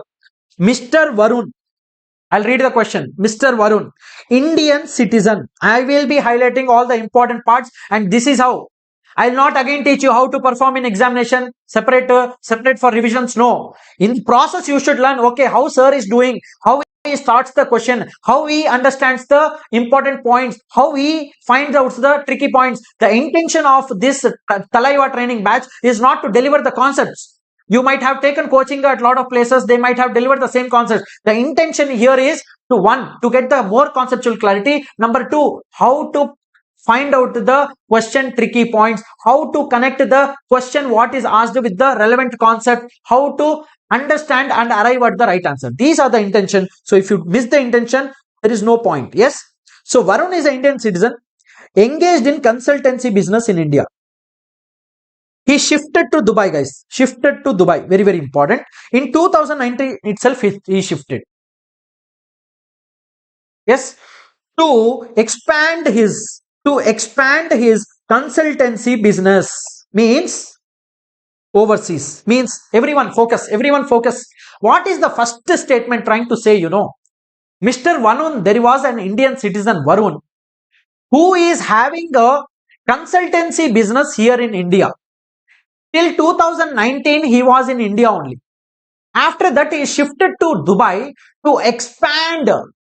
Expand means what? Already you have a business, you are expanding it. Mind you, he did not close the earlier business. He did not close the earlier business. Are you getting it? He did not close the earlier business. Earlier business, whatever is there in India, a profession, not business. Wrong, sorry. Profession. Business means consultancy business. Who give consultancy? Professionals only give. Yes. So language may be business, but actually it is profession, guys. Consultancy business means a profession. Yes. Now, Varun is an Indian citizen engaged in consultancy. Who give consultant? I am a professional. I am a tax consultant. Doctor is a consultant. Are you getting it? Can you call one provision store fellow who is selling chocolates as a consultant? Sir, are you a chocolate consultant, sir? You will call it a no.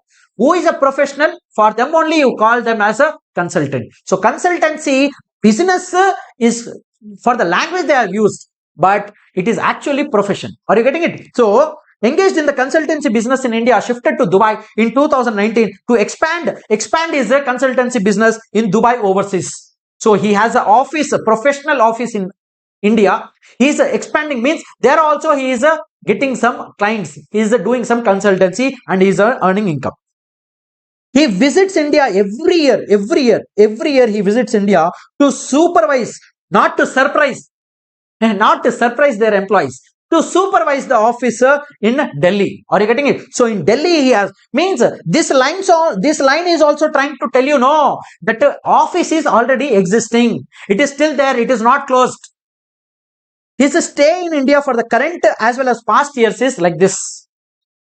Past 2021, 21, 22, this and all has given till 2024, 25. Okay, good enough. Next. During the previous year, 24, 25, he earned the following income. What income? Income from consultancy business in India. Means whatever Delhi office is there, no. This is Delhi office income. I'll write it here. Delhi office income. Income from consultancy business in Dubai. Income from consultancy business in Dubai. Mind you, this income is nothing but Indian income only, no. This will be Indian income, special income. Why? Boss, I told you, if you have a profession set up in India, and if you have a profession set up in India and it is just an expansion of your, if it is just an expansion, mind you, remember that RNOR concept which I taught you. Two things I taught you. If foreign business is controlled from India, it will be called as Indian income. If profession is set up in India and you are earning any income from outside India, that will also be treated as Indian income. Yes or no? Special case scenario. See, this will also be treated as a Indian income. Yes. Now, Agriculture income from land in Kerala, this will be totally exempt, no Indian income. Land in Kerala will be, see, Dubai income prima facie foreign income only, no doubt.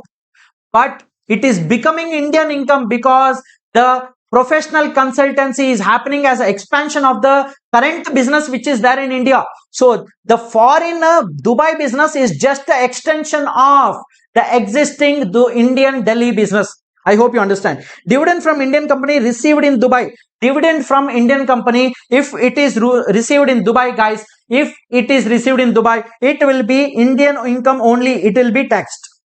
Interest expenditure on investment in above shares means for purchasing this Indian company shares, this person has taken a loan and for that loan he is paying interest income, interest expenditure. Now, there is one provision in the Income Tax Act which says that if you earn dividend income and for purchasing the shares from which you received a dividend, for that, if you have paid some interest, in that case, you can claim 20% of your dividend income as expenditure. This provision we will learn going further in income from other sources chapter. Since it has come here, I am teaching you, you also learn. I repeat, if there is any income from other source like dividend, if there is a dividend income, and for purchasing the shares on which you received a dividend, you have taken a loan to purchase the shares, and you would be of course paying interest for that loan. That interest is expenditure to earn the dividend income, but they will not allow full interest expenditure for this dividend income. They will allow maximum 20% of dividend income as expenditure. So you have to tell me 50,000 into 20% will be how much? That will be 10,000, I believe. So 10,000 you can reduce from 50,000. Rest 40,000 will be your actual dividend taxable income. Okay. Now what is the next trying to say? You are required to determine Mr. Varun's residential status for assessment year 25-26, assuming he is not liable to tax in Dubai. Now, sir, tell me, sir, one thing, sir. Why is he trying to say that this person is not liable to tax in India, sir? Because you remember yesterday I taught you one concept called deemed resident concept. In deemed resident concept, I gave you some conditions to be fulfilled so that we can call a person as deemed resident. First of all, why deemed resident, sir? Deemed resident means a person who is actually non-resident in India and he is residing outside India somewhere, but he is not paying any tax there outside India. He is a non-resident in India. He resides outside India in some other country, but he do not pay any tax there. And if his Indian income, Indian taxable income, Indian source income is more than 15 lakh rupees, in that case, that person will be called as deemed resident. Now, mind you, deemed resident is always resident, not ordinary resident. No need to even check how many days he stays in India. Are you getting it? So what is the first condition I told you? He should be non-resident in India. Second, he is staying outside India and in that country he is not paying any tax. Third condition I told you, income of Indian source, Indian taxable income should be more than 15 lakh rupees. In that case, he will be treated as deemed resident. Mind you, deemed resident is always RNOR. Means we are converting a non-resident person into RNOR in this deemed resident concept. Yesterday we discussed this concept. Yes. Now, so what is the first demand of the question? Let's hit that. Yes. The first demand of the question is find out Mr. Varun's residential status, assuming he is not liable to tax in Dubai. Now, everyone, full attention needed. Everyone, what if he pays tax in other countries, sir? Yuvasri, if he pays tax in other country, we will not apply this concept. No. Then happily, whatever incomes will come here, we will check whether he was a resident in India or non-resident in India. Accordingly, we will tax him. If he is not paying tax outside India, then his residential status will change from non-resident to RNR. Are you getting it? Yes? Yes, correct. Correct, Chaudhary Saab. Now, everyone focus here. Everyone focus here. Everyone focus here. We are given a task to find out the residential status of Mr. Varun. How do you find residential status? Of course, by finding the number of days of stay in India. For finding out the number of days of stay in India, what do you find? What do you find? Is he a special person or not? Is he a special person or a normal person? Mind you, he is an Indian citizen. He has already gone abroad. He is visiting India. Now, mind you, in visiting India, special case scenario, not a normal person. Mr. Varun is very, very big person, special person. He is visiting India. He is visiting India. In that case, mind you guys, if he visits India, in that case, you need to keep in mind two things. Whether his total taxable Indian income is less than or equal to 15 lakhs or more than or equal to 15 lakhs. If it is less than or equal to 15 lakhs, only first basic condition will apply. Yesterday I taught you. If more than 15 lakhs, first condition will apply. Second basic condition will apply with a change of not 60 but rather 120. Whoever have missed yesterday's class, go in yesterday's video, watch it. Right? Now. In both the scenarios, let's not even check whether his income, Indian income is less than 15 or more than 15 or whatever. He is staying how many days in the previous year? 100 days only. 100 days only, guys. 100 days only he is staying. So, he will not be satisfying any of the basic conditions, guys. Any of the basic conditions he will not be satisfying. That's why he will become non-resident. Till non-resident, is it clear for everyone? Till non-resident, is it clear for everyone? He has stayed only for 100 days, means he is not satisfying any basic condition. He has stayed only 100 days. Only 100 days. Go, if you have taken my note, you go to both the special case scenarios. In both the special case scenarios, less than or equal to 15 lakhs or more than 15 lakhs, in both the scenarios, you will understand one thing. In the basic condition, at least 182 days you should stay in the first special case. In the second special case, in the basic condition, you should stay at least 182 days, or in the place of 60, it becomes what? 120. So, you are not even doing that. Can you revise again, sir? I'm sorry, Prashant. Prashant, we have very limited time. If we keep on revising the same concepts, it will be very tough to cover the whole syllabus in 20-25 days. You can refer the yesterday's class, Mr. Prashant Pai. Yes? So, he is becoming a non-resident here, guys. So, as soon as you tell if he is a non-resident, he is not liable to tax in Dubai. In the question it is saying, he is not liable to tax in Dubai. Second condition also being met. First condition, non-resident in India. Second condition, he is not liable to tax in Dubai. Third condition is what? Third condition is what? His income should be more than 15 lakh rupees in order to call him as deemed resident. So we need to check whether out of this income, is his income more than 15 lakh rupees? Is his income more than 15 lakh rupees or not? So that we can call him deemed resident. And his residential status will become RNOR. If his income don't exceed 15 lakh rupees, then he will not become deemed resident. He will not become RNOR. He will become non-resident. His status will become non-resident, guys. So let's check. So 10 lakhs, I told you, will be Delhi income. So 10 lakhs will be Delhi income. And 4 lakhs, mind you, 4 lakhs he is getting from consultancy business in Dubai. Guys, business in Dubai is extension of a profession which is set up in India. I told you in the case of RNOR. See, in RNOR itself you are taxing, means you will not tax in a resident case. You will tax no. Are you getting it? So, look at the nature of income. it is Indian income or not? It is Indian income or not? Yes, it is Indian income. So that will be another 4 lakh rupees. So that will be 4 lakh rupees. Mind you, guys, everyone focus here. Guys, everyone, I need full 200% attention. I need full 200% attention. You will not chat anything. Please, everyone focus here. I want everyone's focus here. Mind you, we are not finding the 15 lakhs limit.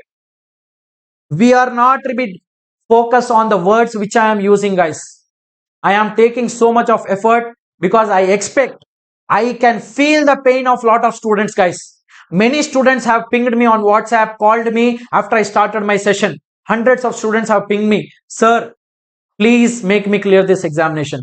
And that is why I'm taking so much of effort. I'm going in deep with the root, deep of the concept. Though a lot of students are watching it free, I am not teaching as if it is free session.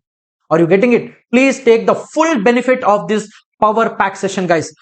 15 lakhs limit, which we will be finding out. We are not finding out based on the residential status, mind you. We are not finding out based on the residential status of this person, this 15 lakhs limit.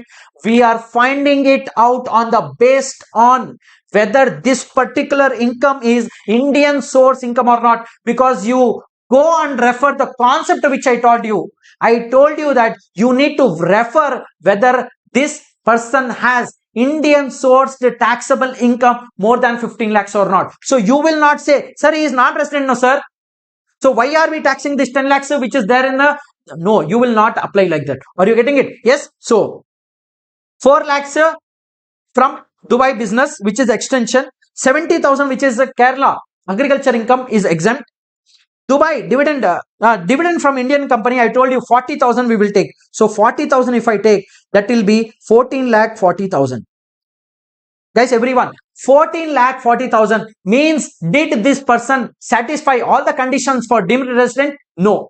He is a non-resident, no doubt. He is having a foreign income which is not paying tax on, but he missed on the final condition, which is his income should be, Indian taxable income should be more than 15 lakh rupees.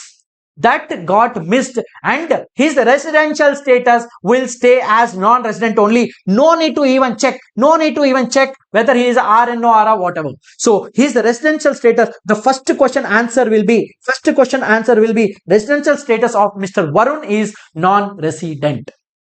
Next question we will be looking at. Compute. Now, residential status you found out. Now, what is the question trying to ask you? Compute the total income of Mr. Varun for previous year 24-25. If he opts out of the default tax regime,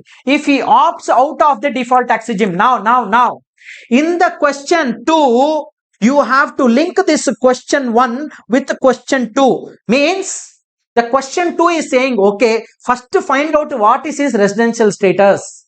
Then in the second question, it is saying, based on the residential status which you found out, find out his total income. Are you getting it? Now we will see whether that particular income is taxable as per a non-residential status. So now the first income, I am deleting all this here for better clarity. We will now find out the total income of Mr. Varun as if he is a non-resident now. So 10 lakhs tell me this is a consultancy business in India. Non-resident getting Indian income, fully taxable. Total income will be 10 lakhs. Sorry, not total income. Total taxable Indian consultancy business income will be 10 lakh rupees. Now come the very, very important point. Remember the chart which I showed you. Everyone here. Everyone focus here. Remember the chart which I showed you. 1 second.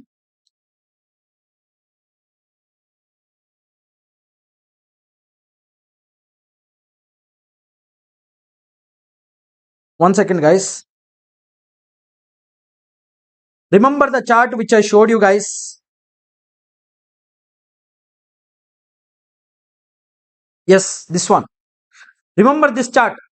This I told you already. If the business is controlled, from India, this is only taxable in the case of resident, not ordinary resident. This concept you cannot apply in the case of non-resident. Non-resident only pays tax on Indian income, guys. Only pays tax on Indian income. Only pays tax on Indian income. He do not pay tax on Indian business controlled and all. Are you getting it? Yes. So in this case, guys, here after 10 lakh rupees, this 4 lakh rupees we will not consider because he is a non-resident. We will take this as 0, guys. We will take this as 0. Not taxable in the case of non-resident. Not taxable in the case of non-resident. Next, Kerala income 0 because it is agriculture income. Dubai income we already computed as a 40,000 rupees. Is it crystal clear? Is it crystal clear? So the total income of Mr. Varun will become 10,40,000. 10,40,000 will become Mr. Varun's income. Is this question clear for everyone? How to apply the concepts which we have learnt, guys? How to apply the concepts which we clear? Is it clear? Priya Chandrasekhar, yes sir. Chaudhary, yes sir. Mehta, Archika, yes sir. Prashanti, yes sir. Purvi, Shan, Gautam Solanki, yes.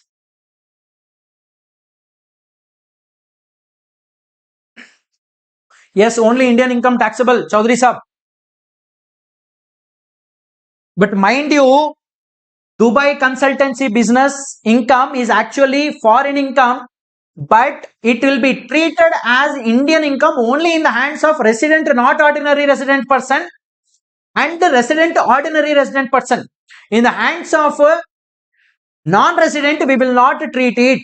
I already told the full concept. If you are getting still confusion, you go back home, you will get this on YouTube. This is the last lecture which I will be uploading on YouTube, guys. From tomorrow, lectures will not be uploaded on YouTube. If any new students are watching this, please be mindful. I will not upload the recorded lectures on YouTube from tomorrow. This is the last lecture.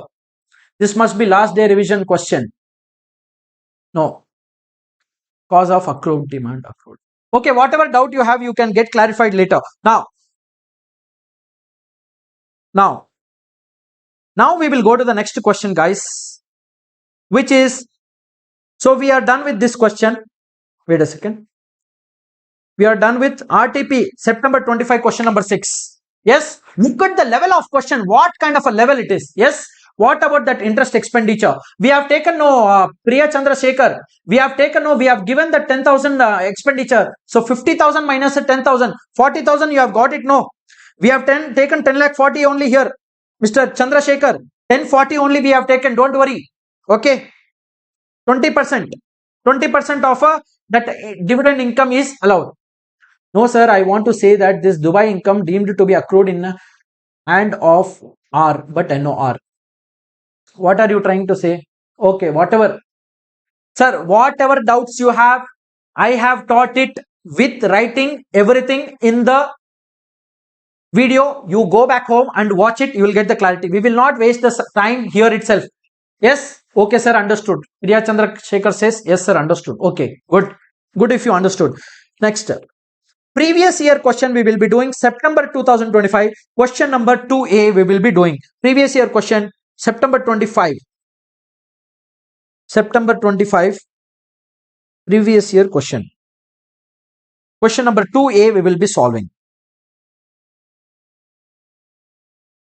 Yes, I am at the question, guys. You also can open the question. I am at the question. You guys also can open the question, guys. Now, I mean, you can, sorry, if you have the PDF with you, okay, otherwise no. Okay, now, Shweta, please 100% attention at the time when I teach the question, guys. This is more important. Shweta, citizen of India, is a chartered accountant. She is like us only, one among us, our family member. She is a working partner in Shweta and Varun Associates. So there is one firm, practicing chartered accountant firm, which is called as Shweta and Varun Associates, which was set up in Chennai, guys. So in Chennai, India, there is a partnership firm in which Mrs. Shweta is a partner.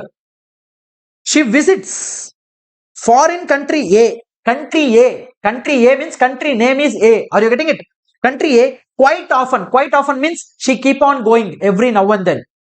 And provides accounting services to corporates.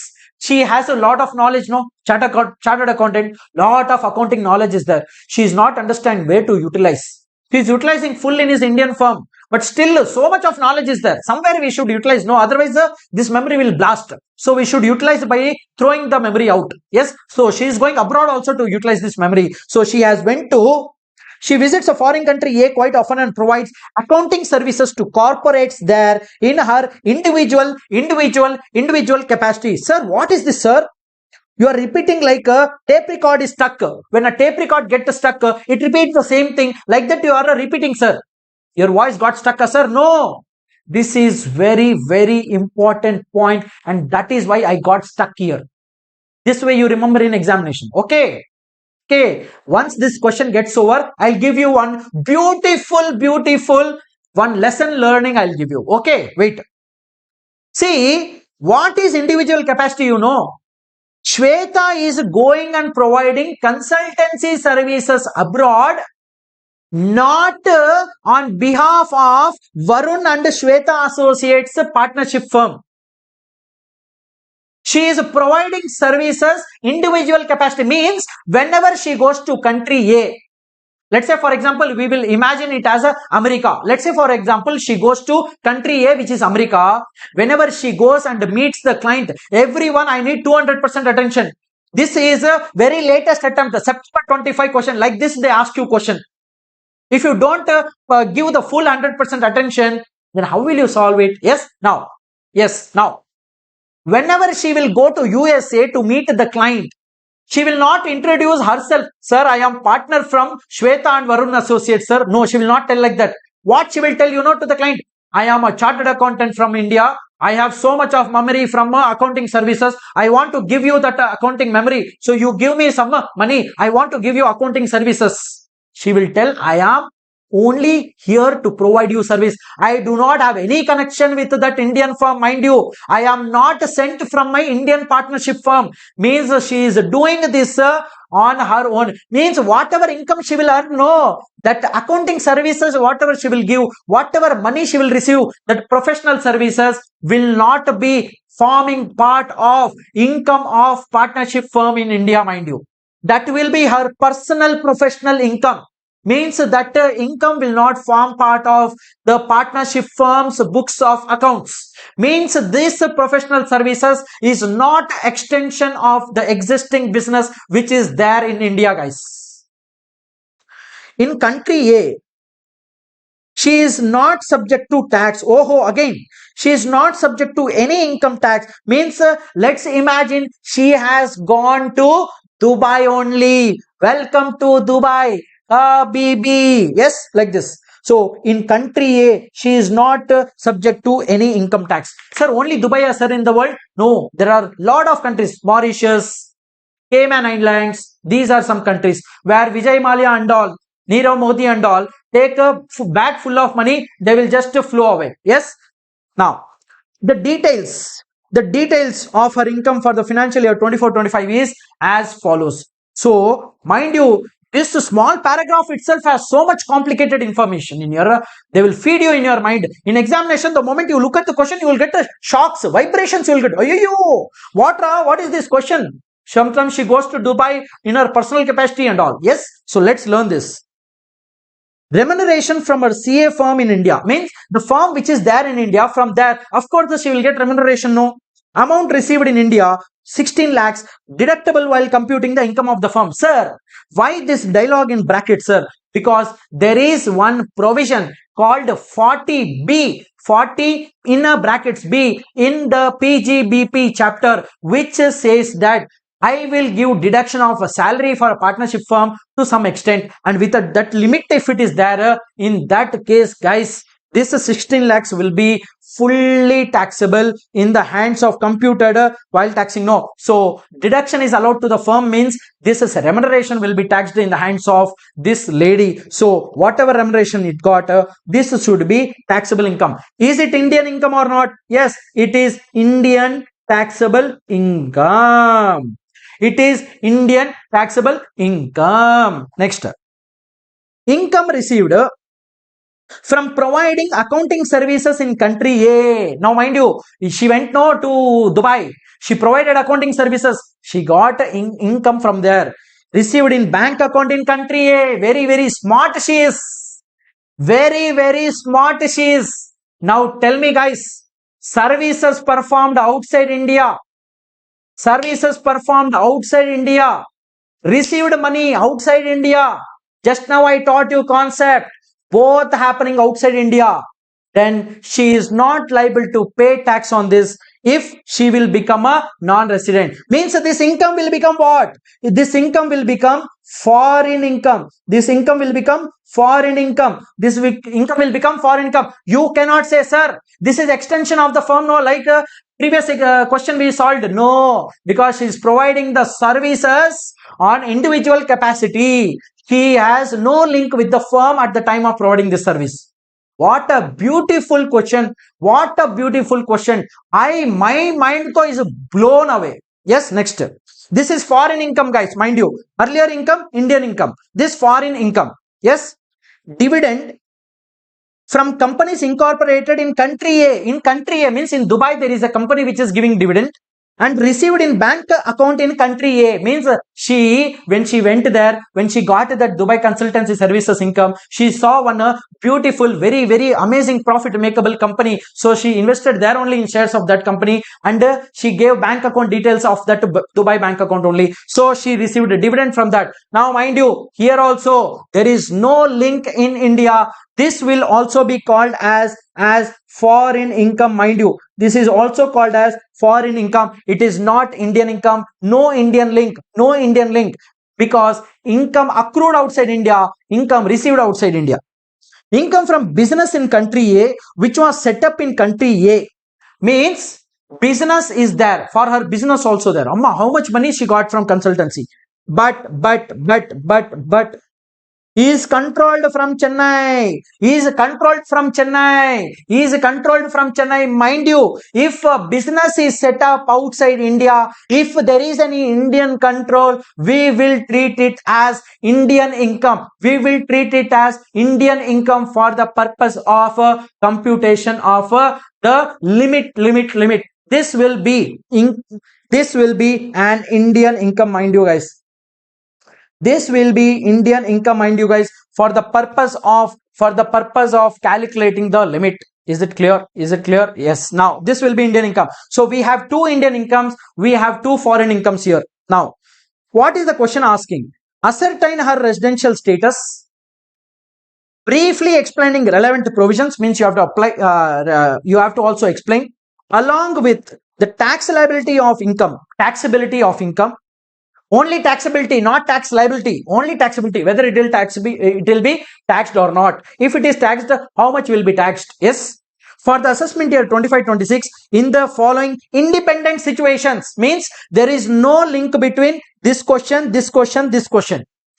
Have you got the clarity? Independent situation means what? This is separate question. This is separate question. This is separate question. I told in the promotional video. When I promoted my batch, before starting the batch, I told in the batch that I will be training you for the examination. These points, if you keep in mind, you will be very, very careful when you will go for examination. You will be very, very careful because you must understand, you will understand that yes, boss, when we solved so many questions in the practice batch, training batch, Thalaiva has trained us. Every minute point matters a lot. Every single word has a meaning in itself. You cannot rush in examination without knowing all this information. So, this small minute thing like independent situation also matters. If this is not there, means you have to link this with this, this with this. Are you getting it? Yes? Now, first question, what is it trying to ask us? She did not visit India during the during the financial year 24-25. What is the question demanding? What is the question demanding? What is the question demanding, guys? Residential status and taxability. Two questions they are asking. One, residential status and taxability of income is also asked. Taxability of income is also asked, mind you. So in every question, let's say for example, first we are solving a question number 1. In question number 1, we have to find what is her residential status, what income will be taxed. Are you getting it? Are you getting it? Yes. Now first, she did not visit India during the financial year 24-25, means not even single day she was in India. Now tell me, if not even single day she was in India, she will straight away become non-resident. She will straight away become non-resident, guys. She will straight away become non-resident, guys. She will straight away become non-resident, guys. Yes. She will straight away become non-resident. Now, everyone focus here. She is a non-resident. She is an Indian citizen. Look at the first line of the question. First line of the question. She is a non-resident. She is a citizen of India. So I am writing it here. She is a non-resident. She is a citizen of India. Indian citizen. And in the question somewhere it is mentioned. In the question somewhere it is mentioned. In the question somewhere it is mentioned. One second. Somewhere it is mentioned. No. Here. Let me focus this. She is not subject to any income. She is not subject to any income tax in country A. What is it trying to say? In country A, she is not subject to any income tax. Let me highlight it again in different color for you guys. She in a country A, she is not subject to any income tax. Means what? She is non-resident. She is a citizen of India. And she is not paying any tax outside India. Means I have to check whether she will become deemed resident or not. That complication is given here. You cannot stop by saying here only, because a lot of times students will do what, looking at this information, one line, immediately they will write an answer. Since she had not stayed even a single day in 24-25, she is a non-resident. She will, this answer if you write no, Sunyam you will get in your examination. So you have to see, look at the question overall, man.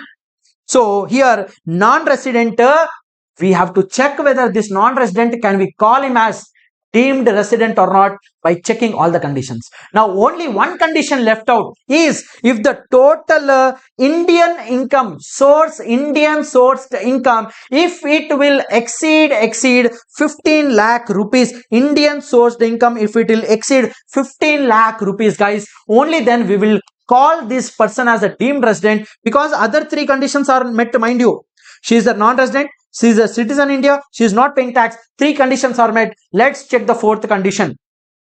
4th condition means we need to find out Indian taxable income. Indian taxable income, I told you here, already we discussed. The first income will be Indian taxable income, which is her salary. Salary will be 16 lakh rupees. This is Indian income. Okay. Next. Income received from providing accounting services. I told you this is what? Foreign income. This you cannot call it as Indian income. Then dividend from Dubai shares, foreign income. Then business is in Dubai, no doubt, but it is controlled from India. It will be treated as Indian income, guys. That is how much? 7 lakh rupees. So 7 lakhs. Total will be how much? 16 lakhs plus 7 lakhs. 23 lakh rupees. Now tell me in the chat box, guys. Chat box, you tell me, guys, whether you will treat this person as a non-resident only, or you will treat this person as resident, not ordinary resident, because all the 4 conditions are met for deemed resident, guys. It's a really super break and a super break.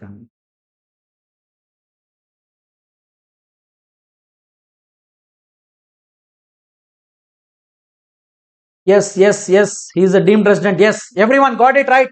Everyone now focus here. Now. What you will write in your now.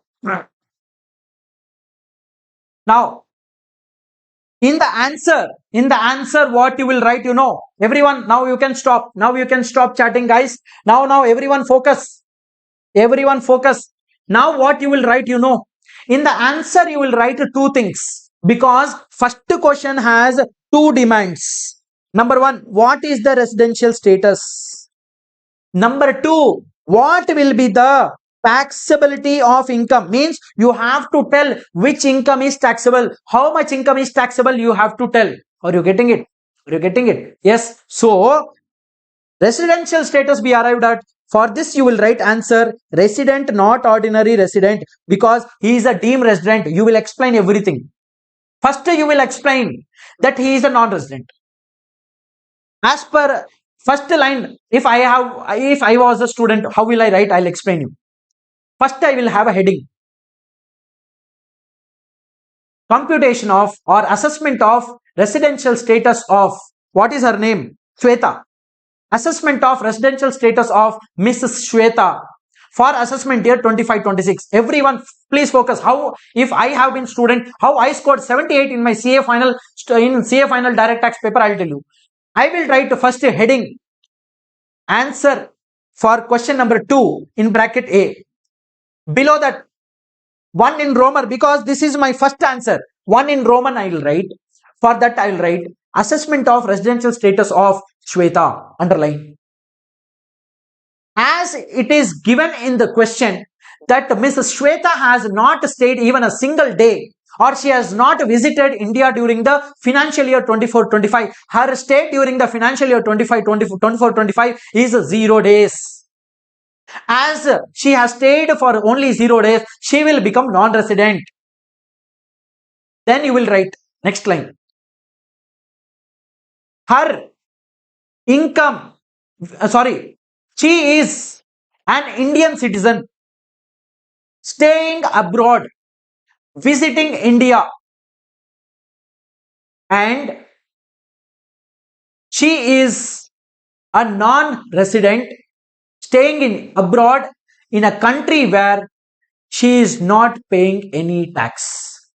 In this kind of a scenario, next line, in this kind of a scenario, we have to check whether her income, which is Indian sourced income, will be exceeding the limit of 15 lakhs or not, to determine the deemed residential status of Miss Shweta.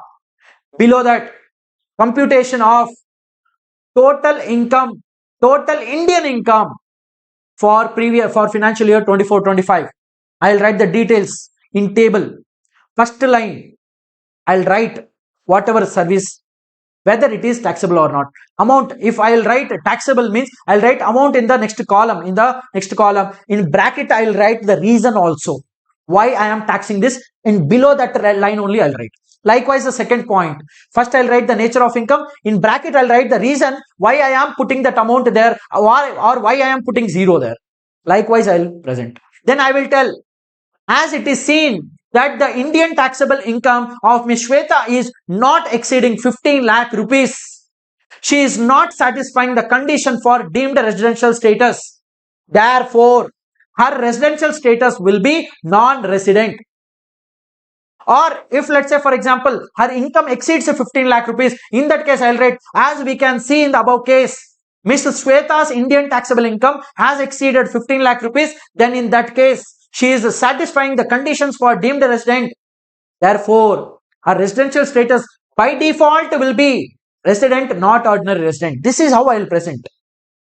Then I'll write, based on the residential status, based on RNOR, taxability of income, underline.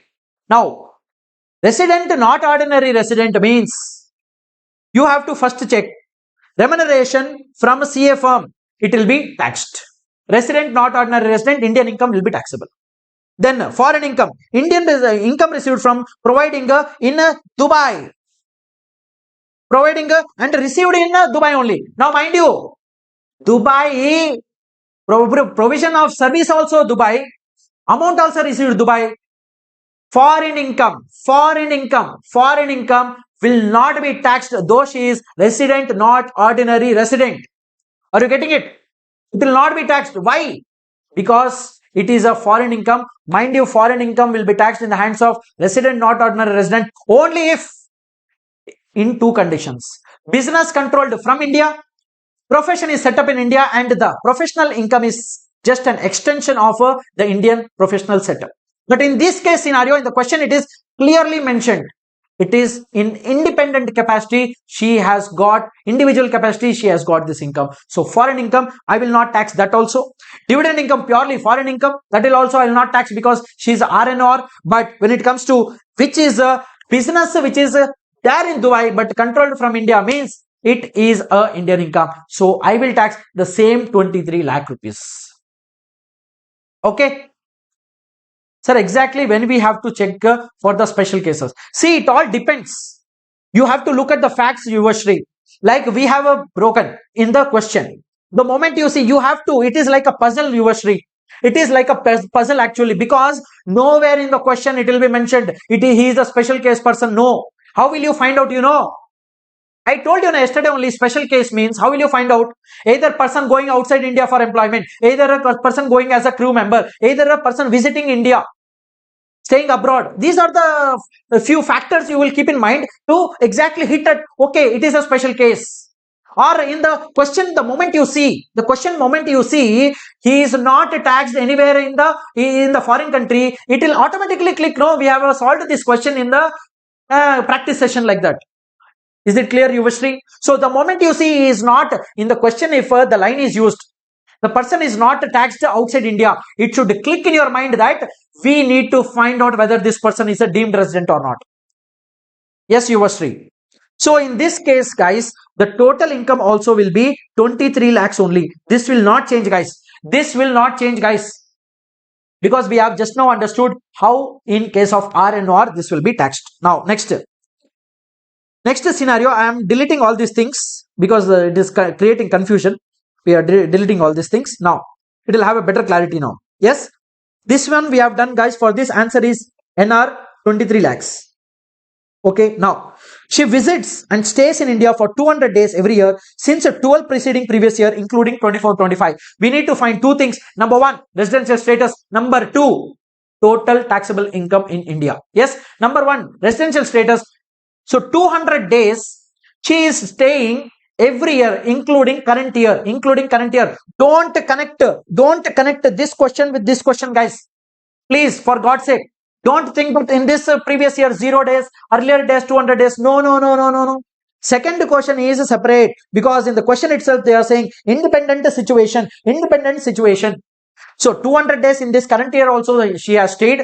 Previous years also 200 days. So tell me, first of all, 200 days if she is staying, automatically first basic condition is being met. She will become resident, no doubt.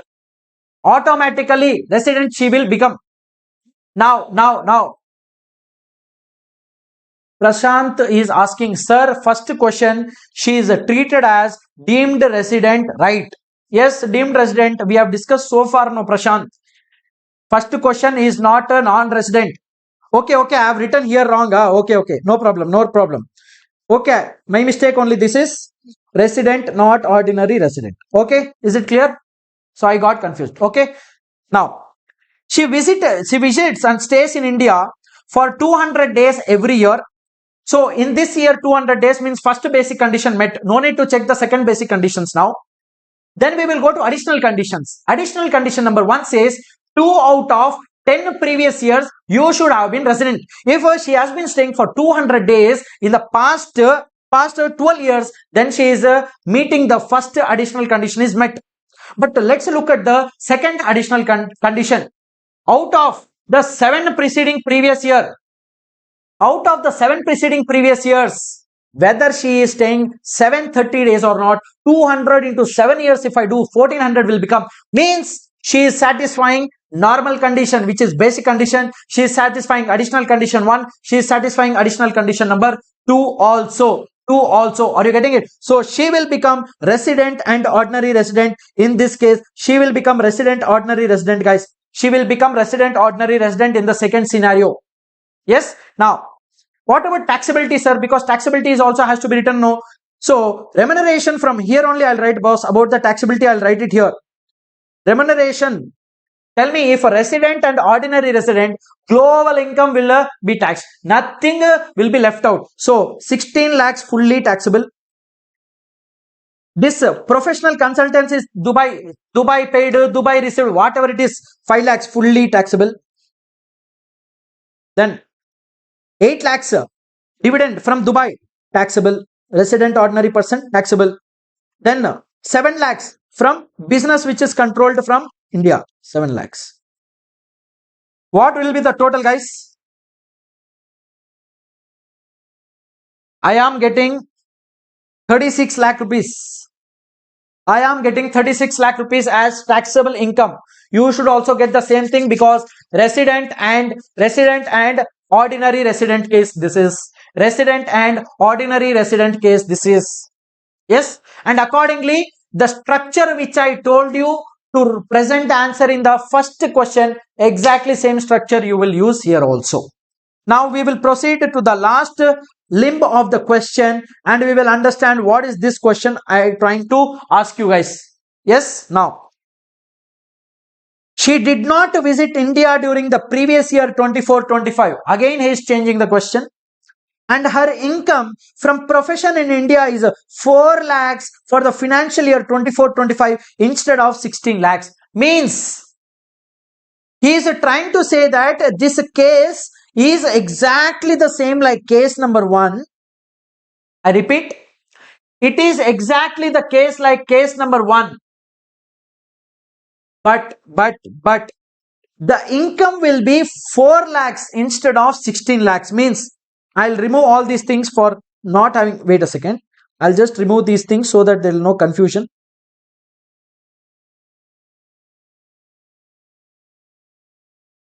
Wait, I'll remove. Yeah. Okay. Now, what is this question trying to say is, this she did not visit previous year 24-25 means in question number 1 also she did not visit during the financial year 2024-25 for even a single visit. Yes, single day. Means first she will become what? Non-resident. But do we stop there? No, because she has a special categories. She goes to Dubai and she is not taxed and all. Yes. Now non-resident, okay. Then she is an Indian citizen. This will apply same, no? This will apply same law. So she is a Indian citizen. She is a Indian citizen. Third thing is what? Whether she is paying tax outside India or not. This fact will remain same, no? This fact will remain same, no? She is not subject to tax, because here it is not changed. Here it is not changed. So she is not paying any tax. 3 conditions met. 4th condition we need to check whether total Indian income is more than 15 lakhs or not. Taxability of these incomes individually we already discussed in question number 1 itself. Taxability will remain same. Only that instead of 4 lakhs, instead of 16 lakhs, you have to take 4 lakhs. Correct or not? So the total income, to check whether 15 lakhs limit is met or not, we will take 4 lakhs in this place and not 16 lakhs. This we will not take. 4 lakhs we will take. We already discussed this will not get taxed. This will not be considered for 15 lakhs limit. This will also be not considered for 15 lakhs limit. Yes or no? So what we will consider here? Only 7 lakh rupees we will consider. So 4 plus 7 lakhs, that will become 11 lakh rupees. Now tell me, 3 conditions met but less than 3 conditions met but less than 15 lakh rupees. In that case, 4th condition not met means non-resident only. We will not change the residential status of Miss Shweta from non-resident to resident, not ordinary resident. We will not change. Means she is not a deemed resident. She is not a deemed resident. She is a non-resident only. She is a non-resident only. Yes. She is a non-resident only. Have you got it? Now, taxability, we can't stop there because the question has 2 requirements. No, taxability also we should check. Now, be very, very careful. You are a non-resident now. You are a non-resident now. Non-resident, we will come to incomes. First income, remuneration in a firm, Indian firm. Mind you, this time you will not take 16 lakhs. You will take 4 lakhs only. Now, don't think, everyone focus. Don't think that you will offer this some income to tax. Mind you, I already told you one dialogue. Whenever you find this limit, you are not applying concept of residential status. You are only applying the concept of whether that particular income will be taxed in India or not, whether that particular income is an Indian income or a foreign income or not. Are you getting it? So 4 lakhs is definitely taxable because that is received from a Indian partnership firm. Now, whether accounting services provided outside India, amount created in Dubai account, totally foreign income. She is a non-resident, foreign income she will not pay tax on, 0. Dividend received from a foreign company, credited in a foreign bank account, she will not pay even a single rupee of tax, 0. Now, everyone, please everyone, focus. I want everyone to focus only on the board. Everyone to focus only on the screen, guys. Foreign income, everyone focus, no chats, please. We will chat, don't worry. Foreign income will be taxed in the hands of ordinary resident without even checking what kind of a foreign income it is. In case of non-resident, we need not check anything. If it is a foreign income, we will not tax it. In a resident, not ordinary resident case, resident Indian income fully taxable. Foreign income, only one kind of income will be taxable. And this kind of income will be taxable only in the hands of RNR. It will not be taxed in the hands of even a non-resident. And that income, I told you, business controlled from India and profession set up in India, and there is an extension of services. In this case, this person is a non-resident, guys. But the income here which has come, this income which I'll be highlighting, income from business in country A. Mind you, the business is in country A and which was set up in country A, business set up also country A, but controlled from Chennai. This if this person had been a resident, not ordinary resident, I would have taxed it. But sorry, guys, he is a non-resident. Remember my chart. I have put it in a beautiful flowchart format.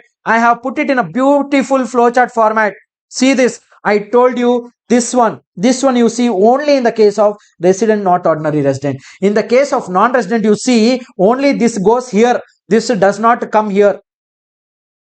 That's why I have put it in this kind of a chart.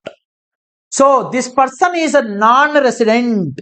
We will not tax that foreign income, though the business is controlled here from India. Only for resident, not ordinary resident only we consider. Had this person Shweta satisfied all 4 conditions in third part of the question also, we would have offered that business income controlled from Chennai also to tax. But she has not satisfied conditions. She is becoming non-resident only. That's why we will not offer this 7 lakhs to tax. Means this also will become sunyam here. This will also become sunyam here. Her total income will be 4 lakh rupees, which will be taxable, guys. 4 lakhs is total income comprising of 4 lakhs will be taxable, guys. Is it crystal clear for everyone, guys? If you have got the clarity in this question paper, it means that your concept quality is very good. Charan Kumar Reddy, guys, of course, I'll give break, Mr. Charan. Don't worry, I'll give you break. Here we are discussing such an important, amazing concepts. How can you, Charan, think of a break? Yes, Charan, we will take break. Don't worry, Charan. Charan Kumar Reddy will take break. Don't worry. We were in the middle of the question now. How can I give you a break? Okay, guys. So this is clear for everyone. Next, 1 second. Just give me a minute. Yes, we have one more question which we will be doing after the break, guys. But guys, if any of your friends are missing this kind of a session, please do let them know, guys. Yes, we will. The time is 11:33 now. 11:33 now time. I'll write the time here also. 11:33 is the time, guys. We will sharp start at 11:43, guys. We will take 10 minutes. I will take all the doubts once you guys can go for break. Whoever has doubt, they can stay back. I am here only. Yes, I'll clarify all the doubts in the chat box now in the break. Break is 10 minutes, guys. 10 minutes of break. 11:43 sharp I will start, guys. I am giving you break now. Yes. Yuvashri, sir, why it is not taxed for non-resident when because it is controlled? That is how the law is framed, Yuvashri. That is how the law is framed because the logic there is the non-resident will tell business is set up outside India. I am earning income outside India. And non-resident, what? Non-resident, how many days he is staying in India? He is a non-resident. Resident means resident, not ordinary resident person, stays for a longer time in India when compared to a non-resident person. Non-resident person hardly he stays some days in India. Just because of that, Indian government can't catch that non-resident person and tell that you are controlling. Let's say for example, I'll give you a beautiful example, Yuvashri. Let's say for example, I am a non-resident person, means I stay outside only. I have a hotel business. I have come to India for some tour. From here only I will take decisions. Today you should take leave or not. You buy these groceries, everything. I am controlling my business on being in a stay vacation from being in India. I am a non-resident. I just came for 10, 15 days, 20 days or less than 182 days and I went back. My business is set up outside. I am earning income outside. Just because when I came for a stay in India, I am controlling my business from here. Government can't come and tell me you when you were there here in India, you are controlling your business from here in India, so you pay tax. Like that, if government thinks everyone, whoever foreigner comes from, let's say for example, Jeff Bezos comes to India. When he was in India for a few days, he is controlling his business from here in India. You can't say that you have to pay tax. I think you got the clarity. I understood that only Indian income is taxable. Yes, Indian income is taxable, no doubt. What if the business is set up in India by non-residents, sir? Then of course in the non-residents and US3, that income will be taxed no US3. Because in India the income is getting accrued or erased. Because I told you in the case of business, if you are dealing in goods, you have to see where the deal is happening. Deal is happening, of course, in India. If it is a profession where the services are rendered, if it is an Indian income by a non-resident, the non-resident will pay tax on that. Okay. In question 1, 365 days or more last for is a resident right. Question 1 now. Which question 1? Giri, question bank question number 1 or today's session question number 1? What is it? Please give me clarity. I'll give you answer. Yes, setup is different from control. Yes, Shubhashri. Yes, Shubhashri. In profession, we see as extension.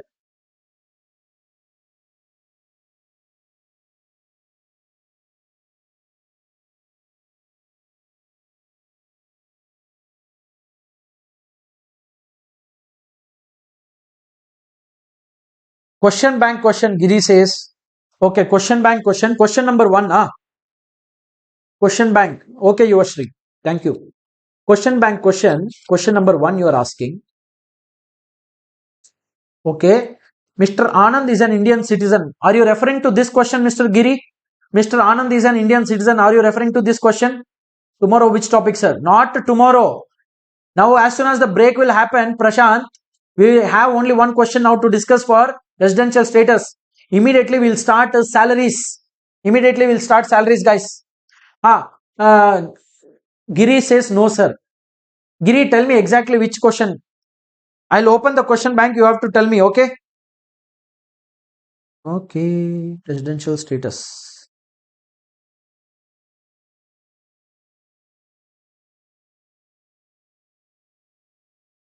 Okay, I'm opening the question bank, Giri. You have to tell me, Giri. I am in residential status chapter. First question means this question you mean?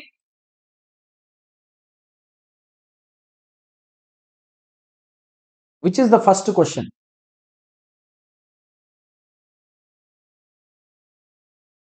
Ganesh Shetty, question or top notch, sir? Oof. Oh, Ganesh Shetty, I am also oof with the crowd. I'm also oof like the crowd is so involved. I'm also oof.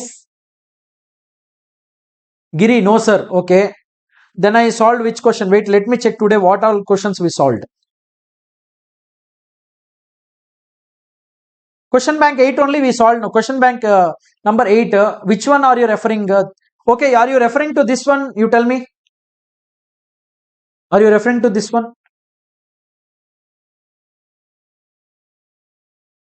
Giri, are you referring to this one?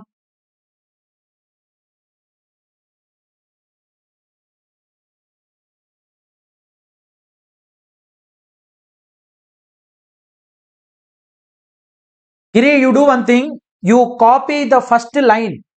13. Ayo. You are confusing me, Noda. Huh? You only typed one. Okay, question number 13. 11, 12, 13. What is your doubt here? In 13. Okay, what is your doubt? In which part? Can you tell me part 1, 2, 3, 4, 5? It is there. In 13, 5 parts are there, Giri. Can you tell me which part, Giri? So I'll send you private message. Okay, Giri. Okay, Giri, you send me separately.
Thank you, Giri. Thank you so much.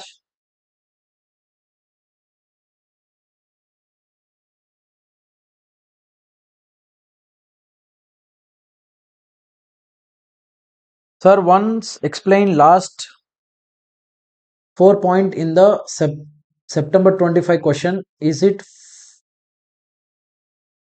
what is it? Is it firing income or Indian income? Okay, foreign income. Firing income. Hey, what is man firing income? It is foreign income, no? Sir, once explain last point number 4 in the September 25 question. September 25 question. September 25, we did two things. 1 second, I'll show you. September 25, we did two things. One is RTP question, one is the previous year. Which one you want? Which one you want, Shantan? Shantan, which you want? Yes, Giri, this video will be uploaded on YouTube. Previous year question. Okay, this question means okay. Question number 2A, September 25. Oh, this one, this point. Are you asking this point? Shantan, this point, right? Yes. Okay, see, the thing is, it says income from a business in country A, means there is a business in country A. In Dubai, there is a business which was set up in country A but is controlled from Chennai. Means from Chennai, there is some person, there is some setup or whatever, they are controlling the business being in India. Means the business, all the decisions or whatever management, everything happens from India only. Are you getting it? Yes, both Giri and Shantan. Yes, that means business is being controlled. You would be remembering in residential status, we read something concept in HUF. How a HUF will be resident, where the control and management is happening. That control it is talking about. So if the control is from India, it means that you are taking all the decisions being from here. It is kind of you only doing business. Yes. Sir, please upload today's class residential studies chapter notes in app, sir. Did you guys find the first basic concepts notes in the app?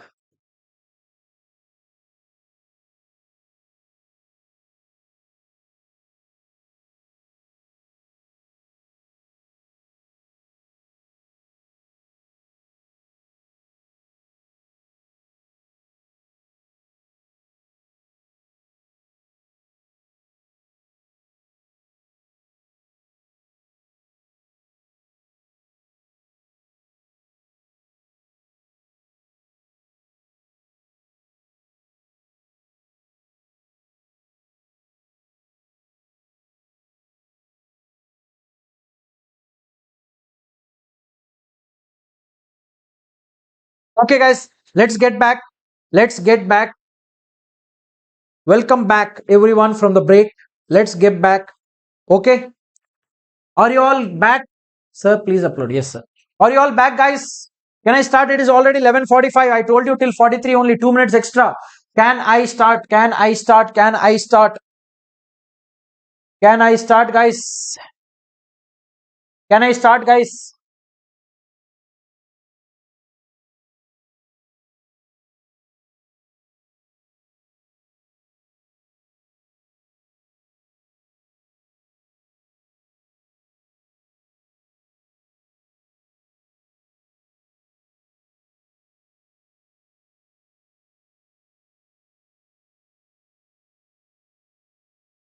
Can I start, guys? Everyone, yes, sir. Prashant, 100%, sir. Srinidhi, yes, sir. Yuvashri, yes, sir.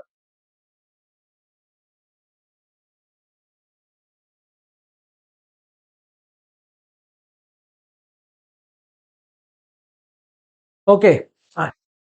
Let's start our last question discussion. Last question discussion for residential status. This is also a previous year question. This is also a previous year question, which is May 2025 question. I'm going to discuss with you. Yes. So let's start. 1 second. 1 second, guys. May 25, I'll be discussing. Give me a moment.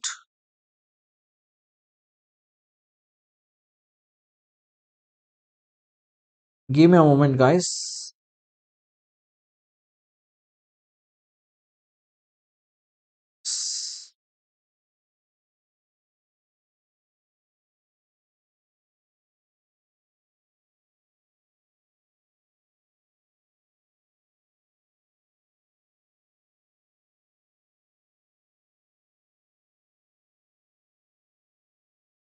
Okay.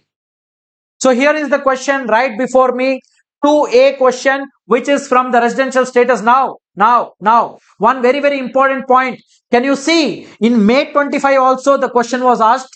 In September 25 also a question is asked. So understand. Sir, tomorrow will you start salary chapter? Not tomorrow. After this question will get over, immediately we will start. Mr. Vicky. Mr. Vicky, you have limited time on hand for the Jan attempt. Jan attempt is very close by. We are already half November done. And we have already only done with 2 chapters.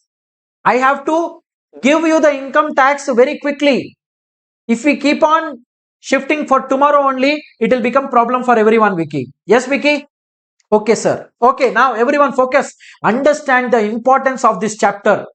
2 things I can take out of today's session and yesterday's residential status chapter. Number 1, frequency of question asked in examination. September 25, just now we solved. It was asked. Hey, wait. I missed one point. Wait a second, guys. I missed one point. Wait. I have to tell you something which I missed. Good that I remembered now. Good that I remembered now. This question is what? From the RTP. Which RTP? September 25 RTP. Everyone, I want 200% attention. I want 200% attention from you guys. I missed one point to tell you. Not on the concept side, general point. This is RTP of September 2025, which we solved just now. Can you remember that Varun question? Yes? Now, This question and the question which we solved in the case of Shweta, almost the questions are similar because it is a deemed resident concept it is touching upon, correct? Now, mind you, Varun question was asked was given in RTP September 25 and Shweta question was given in September 2025 actual question paper, guys. Actual question paper, guys.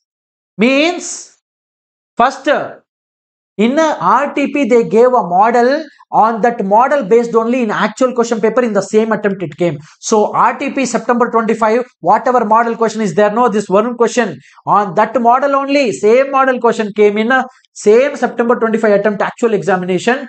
Shweta question, deemed resident concept. Yes, so much important. So RTPs we need to do it. Sir, what about RTP coverage of Jan 26? Prashant is saying, wherever relevant these kind of complicated questions are there, I will consider, don't worry. Okay. So in a RTP September 25, there are a lot of questions, but deliberately I don't choose all the questions. I only choose questions which will actually help you in your final examination, because here we are not here to waste your time, guys. Yes, here we are to save your time and fruitfully use your time. So precious time we are using it. Now we will focus on this question now. May 2025 previous year question also asked from residential status, guys. Okay. Give me 1 second. I have to import it. Every time this creates a problem. Share to notability. Import. Okay.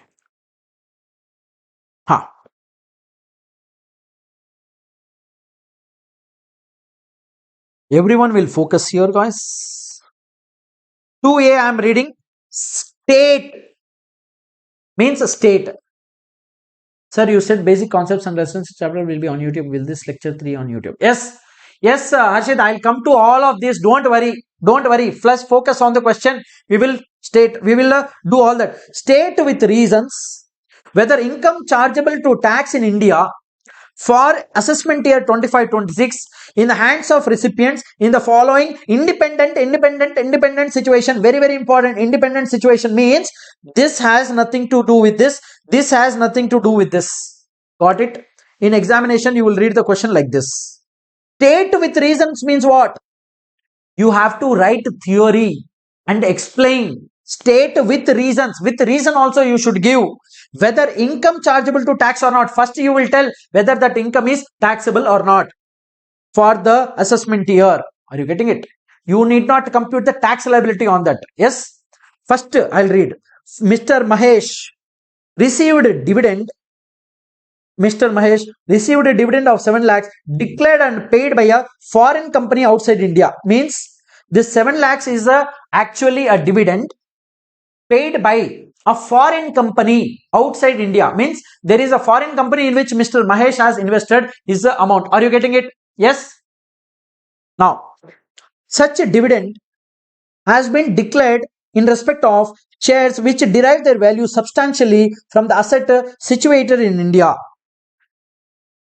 He is resident and not ordinary resident in India. Now, guys, 2 points. First of all, they have only given you what is he? What is he? Resident, not ordinary resident in India. He is what? Resident and not ordinary resident in India. Now, as soon as you see this residential status, resident, not ordinary resident, you should keep in mind the chart which I taught you. Yes, first you should keep in mind dividend given by a foreign company received in a foreign country only. It is a foreign income. Resident, not ordinary resident case, foreign income will not be taxed except to one case, PGBP, business controlled profession, everything. Because mind you, dividend will become what? Dividend is a IFOS, guys. Dividend is what? IFOS. He is what? Resident and not ordinary resident. So you should remember this chart which I taught you, guys. You will remember this chart every time. Every time you will remember this chart. Which chart, sir? This chart you will remember. In case of resident, not ordinary resident, salary foreign salary not taxable, house property salary not taxable, capital gain salary not taxable, IFOS salary, salary income not taxable, house property income not taxable, capital gain not taxable, IFOS not taxable. Now the dividend is IFOS not taxable, in the hands of Mr. whoever it is will not be taxable. Ayyo. One second, guys. I'm sorry for this. Yes. So in this case, it will not be taxable. Now there is one small 3 given here. Wait, I'll show you. Can you see this 3 here? 3 was very important. 3 this is. You need to focus on this 3. Sir, what is this 3, sir? You can see this. Wait, I'll show you. This 3 is there. No. Where is this 3? Here. And in the suggested answer, here you see below, what is it saying? Out of syllabus. This is ICAI's suggested answer saying we asked out of syllabus question. Sir, you will get one doubt. Sir, if it is income tax chapter only, income tax provision only, no sir, how it is out of syllabus, sir? Guys, actually, these kind of concepts are not there in CA inter level. Which is type of concept, sir, you will ask? Guys, this one, wait, I'll tell you. Such a dividend has been this pink color. Can you see? I'll highlight now pink color. Whatever pink color I'll highlight now is actually CA final concept. And that is why they are saying it is out of syllabus. They should think before giving in the CA inter examination. No. How can they give in CA inter examination first and at the time of suggested answer they are giving in the suggested answer below they are telling out of syllabus. Very unfair on the student's part. I say you cannot do that. Now why is it out of syllabus, sir? Does it mean that it is not there in the Income Tax Act? No, it is there in the Income Tax Act. But in CA final there is a concept which says that such a dividend has been declared in respect of shares which derive their value substantially from assets situated in India. This is actually a permanent establishment concept which is available in international taxation CA final. But you need to keep in mind, this is just to confuse you. This has given. This has nothing to do with your dividend income. Means in resident, not ordinary resident case, this dividend will still not be taxed, guys. Are you getting it? Yes. Next, Mr. Shivaya is a non-resident in India and residing in China. Sorry, not Chennai. Wait a second. I'll remove this confusion. Highlights. Confusion I'll remove. Okay. Now, Shivaya is a non-resident in India, residing in China. China means in China he is residing. Purvi, we'll come to you. Purvi has deposited a 16 lakhs with the Mercers ABC Limited, an Indian company, on 1/9/2024 and has received 12% per annum in China during the previous year. Let me explain you what has happened. Shivansh is an Indian person, Indian citizen. He has deposited some money with Indian company, maybe in some bonds or debentures with an Indian company. What is a bond and debenture, sir? You would have read in your accountancy in your CA inter level. So you tell me, in bond or debenture, you will get what? Interest as consideration. But this person Shivansh is not staying in India. He is actually a non-resident. He is staying outside India in China. In China he is staying. From China he deposited in Indian company. Now he will receive interest.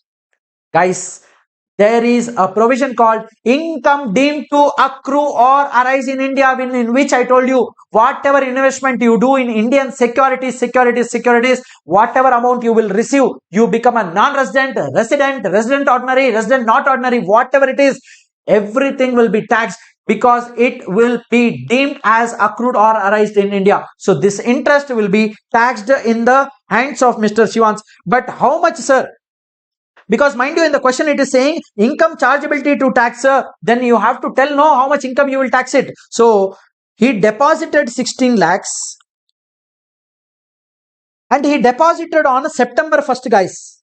You can see in the question, if it is not visible, here it is.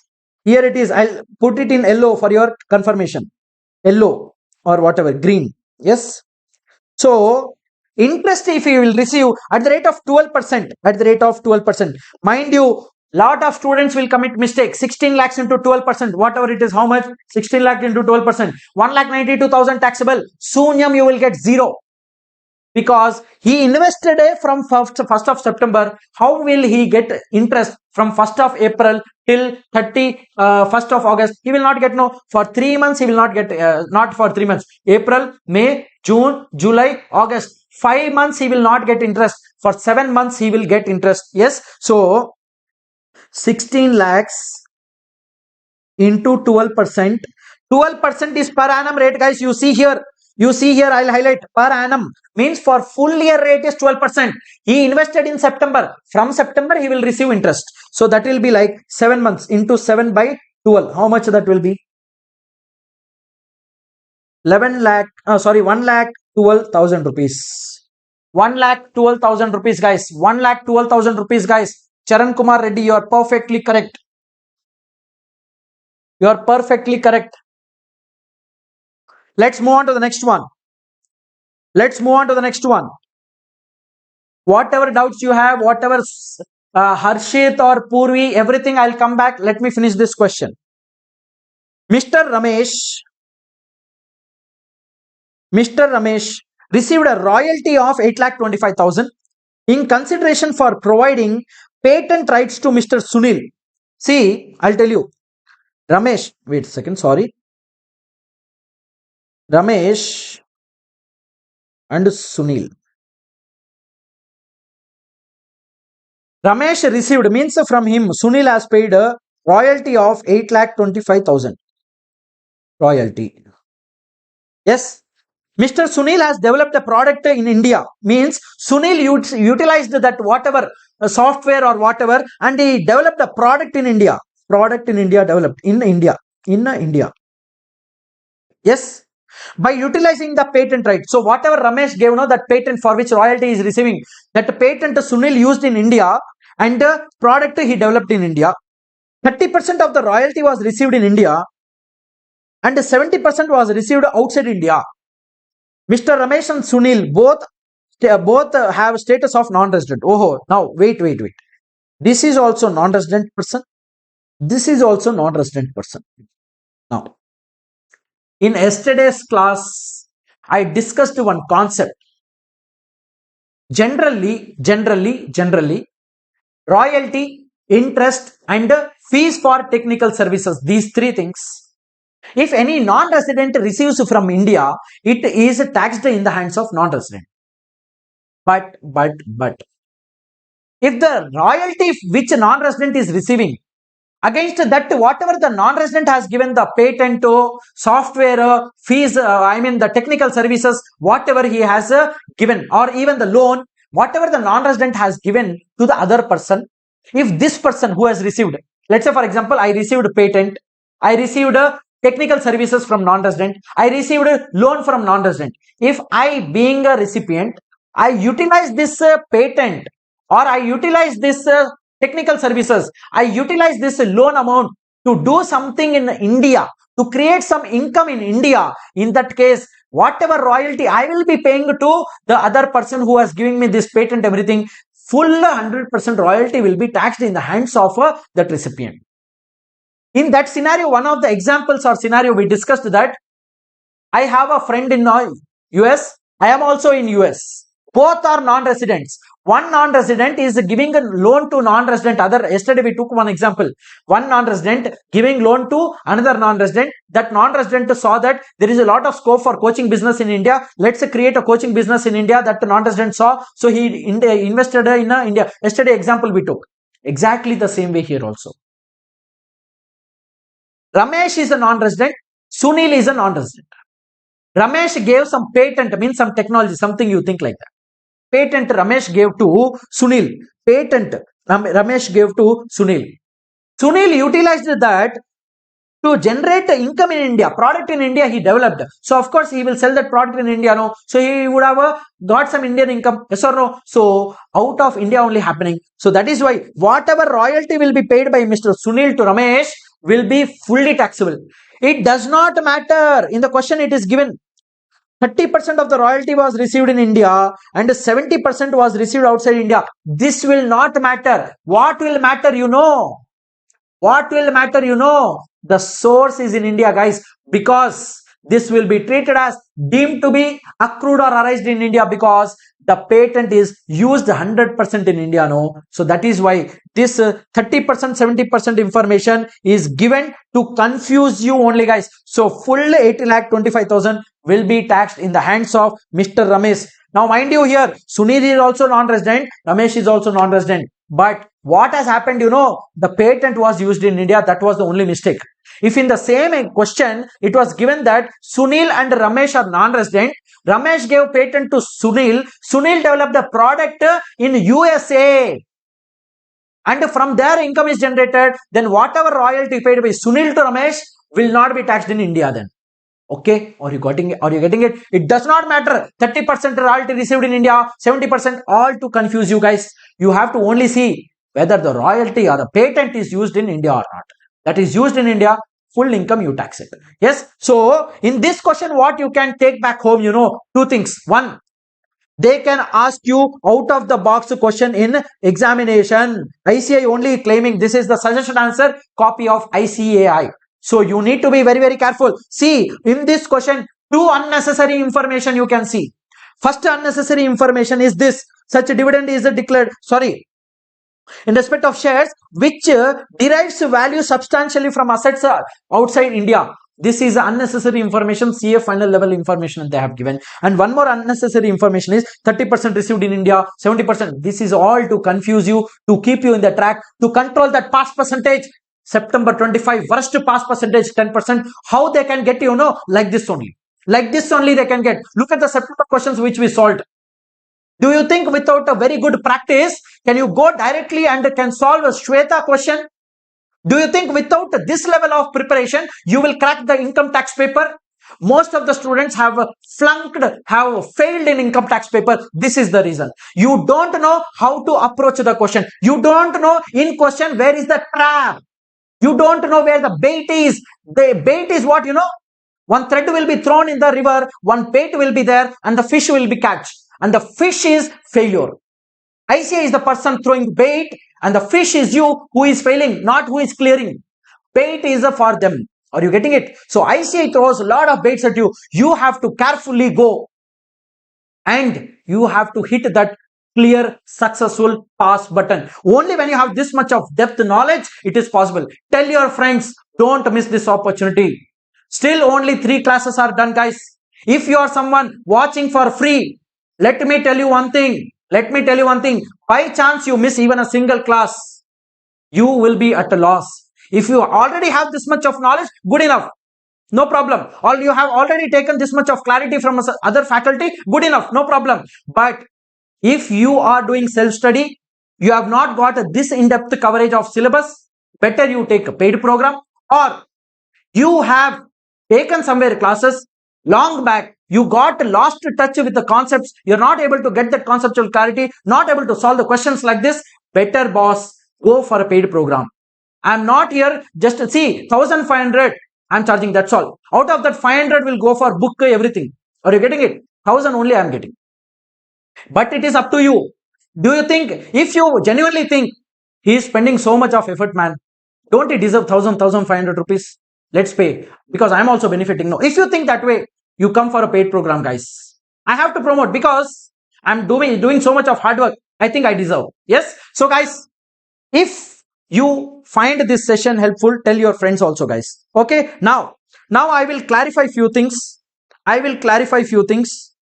Okay, because a lot of people have been asking me questions. First of all, tell me whether any kind of doubt you have, because we are done with residential status now. Any kind of doubts, or you can share your thoughts. Sir, how was your session? Was it good or bad? Whatever, you can share it in the comment section, guys, because we have to discuss now something important before starting the salary chapter.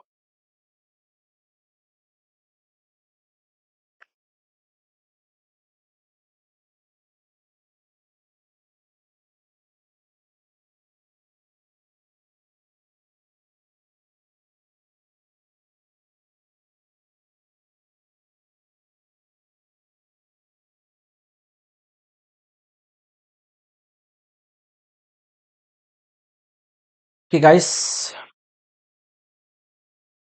No doubts then. Super Thalaiva, Prashant, Gautam. Okay, clear, sir.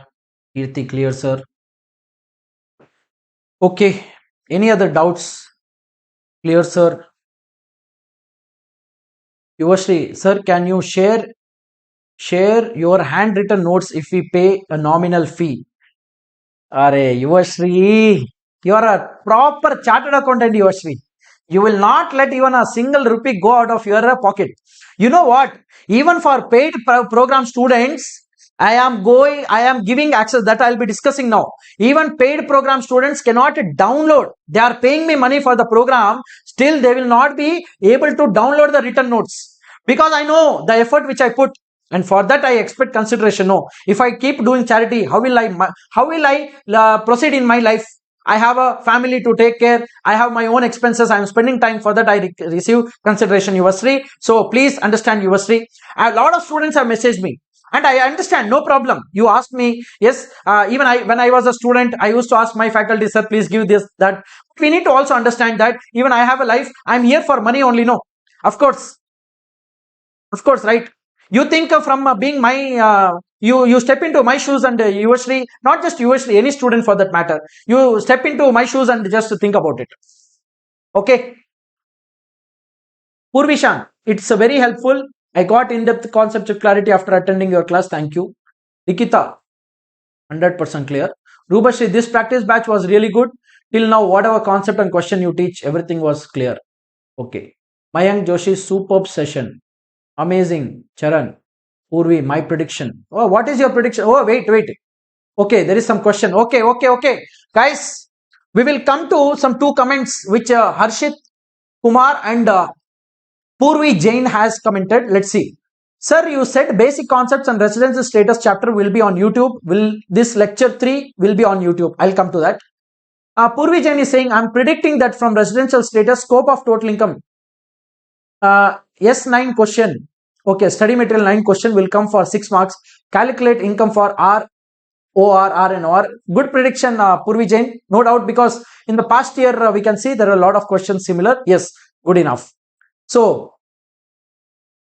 Purvi Jain, yes, 6th question, 6 marks question from residential status. Good prediction, 100%. She is 100% sure, guys.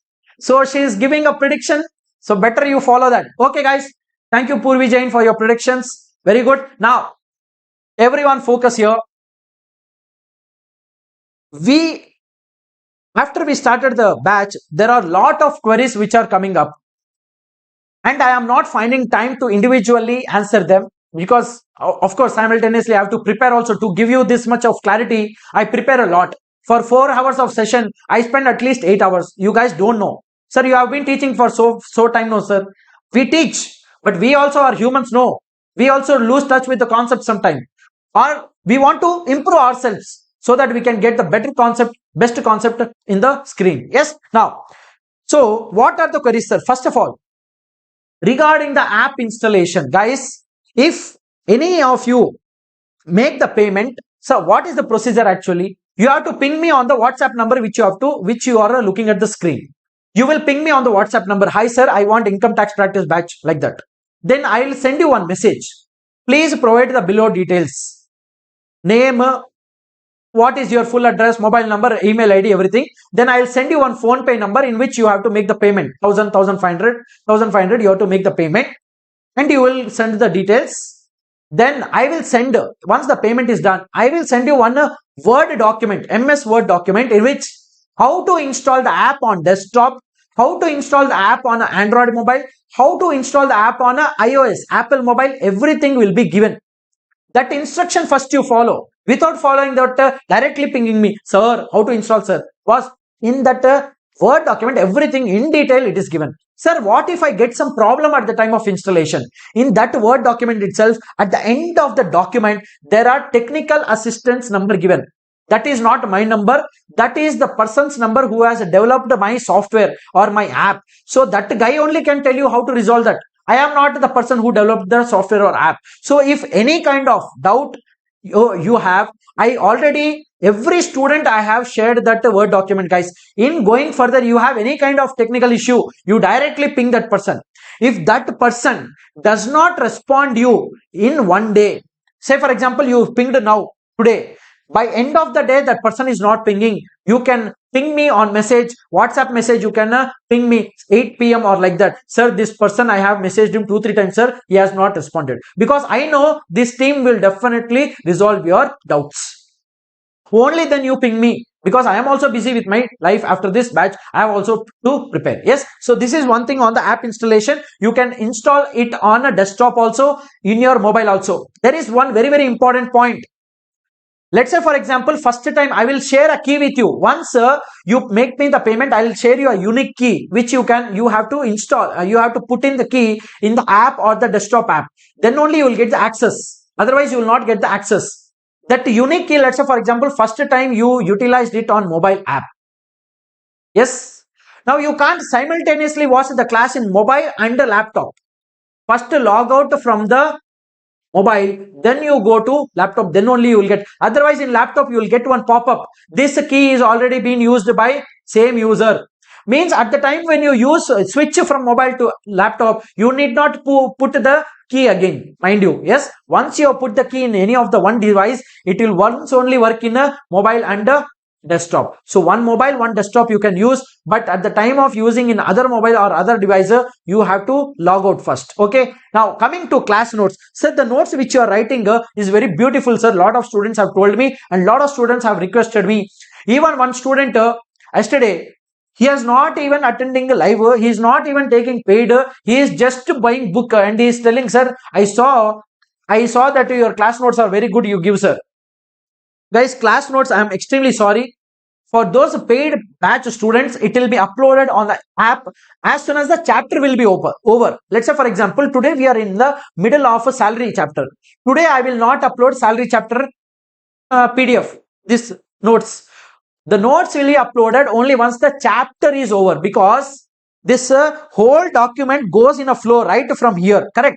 So I can't upload it in bits and pieces. So I will upload once the chapter will be done for our discussion. Okay, so today I will upload residential status PDF also. Yesterday basic concepts is already uploaded for the paid batch students. You can go and watch it in your course only, it will be available.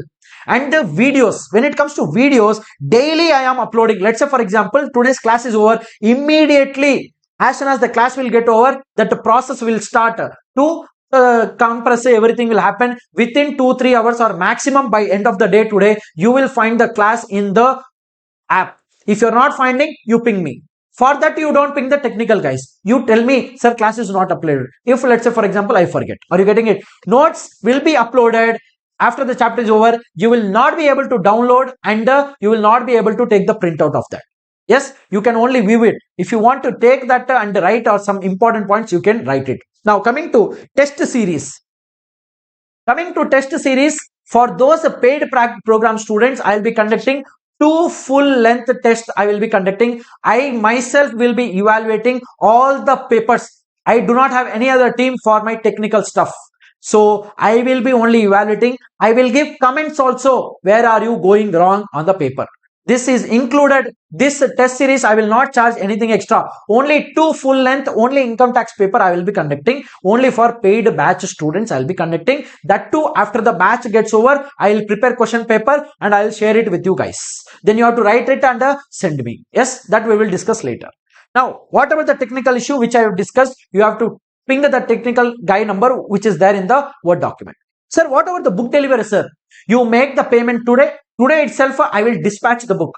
Book will come to your home place depending on the distance. I am sitting in Hyderabad. Book will come from Hyderabad. Yesterday, a student from Kolkata, Bombay, everyone. Yes, from all over India, students are taking the course. So I cannot tell how many days it will take. That depends. But it is coming in DTDC, fastest courier. It is not in Indian Post. It will take long time. No, it is in DTDC, fastest delivery courier only, guys. So at the maximum possible. As soon as you make the payment, you can't ask, sir, how, when will I get the book, sir? You will get, boss. I will courier it. Don't worry. Yes, if you don't get even after 3-4, at least like 3 days, third day you tell me, sir, I have not received the book, so that I'll check, or I will share the key, the tracking key. You can go and check it. Okay. Next, video access. This is the biggest question. Lot of students have asked me. See, video access. This video, today's video, I will definitely upload on YouTube. But from tomorrow, video will not be uploaded on YouTube. Only it is going to be live session. Like this only, what we have been doing for 3 days, exactly like this, till we finish off income tax, full subject, full all total income computation, questions, everything. Till then, it will be live daily, 9 to 1. If you are committed, you come and join for free. I do not have any issue. I do not have any issue. But you want extra benefits, you have to pay for that. I hope this is clear. This was required actually because I have been getting lot of same questions from different students. So I can address in the live session. That will be more useful. Okay. Okay, guys. Now we will wrap up residential status. Let's move on. Anyone have any kind of doubt? You can ping me now itself. Regarding whatever it is, residential status or app installation, class notes, whatever, you have any kind of doubts, guys, you can just ping me here. Or you can say no, sir, like that. So that I know, okay, no one has any doubt.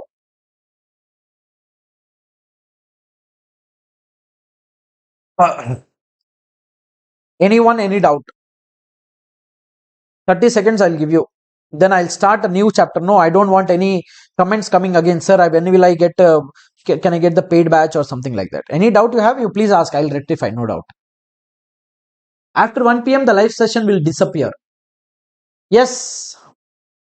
You mean from tomorrow, Vicky, right? From tomorrow, right, Vicky?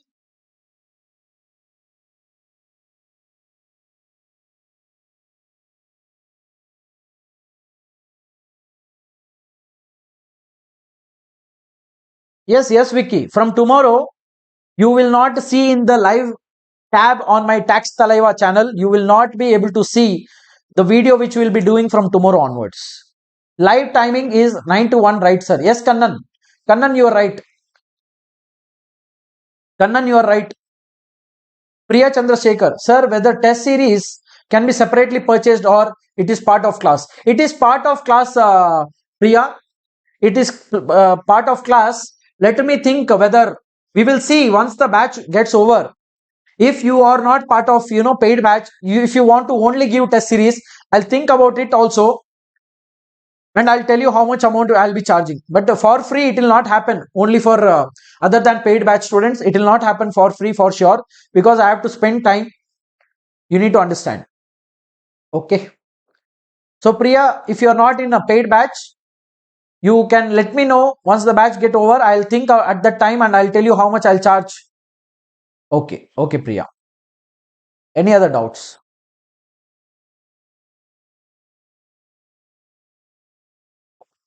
Let's proceed now to our next topic, which is salaries, guys. Let's proceed to our next topic, which is salary, guys. One more clarity I want to give you. See, this notes which I am writing, this may not be the exact style of teaching for every chapter. Maybe I may not write any note for capital gain. I do not know. Are you getting it? I may directly teach from the book which I have given you all. From PDF, directly I'll teach the concept. Writing in the sense, yes, of course, we will solve the questions, scribbling, everything will happen. But maybe like this summary kind of a thing may not be there for every chapter. This why I have summarized, to get you the better conceptual clarity. Like let's say, for example, in that the chart which we use for R and R, if I tell you that in theory, you will not understand anything. So for that clarity, see, I'll tell you one thing. You know what? Basic concepts, residential status, clubbing of income, losses. Only these few small chapters only are actually more complicated, minute things are there. In fact, if you go and see in the chapter like PGBP, capital gains, this much minute things, this much small things not there. But in salary it is there, yes. Salary also it is there. Are you getting it? But when you look at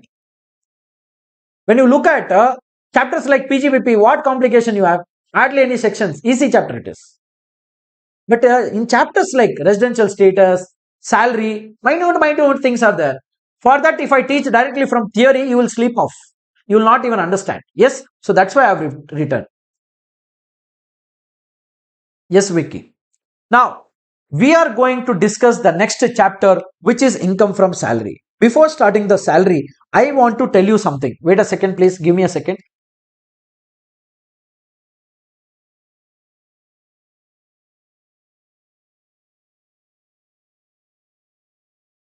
Please, 1 second, guys.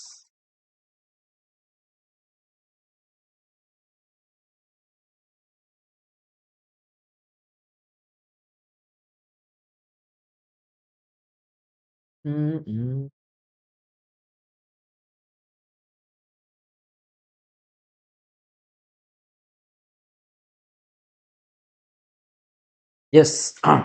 Sorry. So, guys, before starting this chapter, I want to tell you something.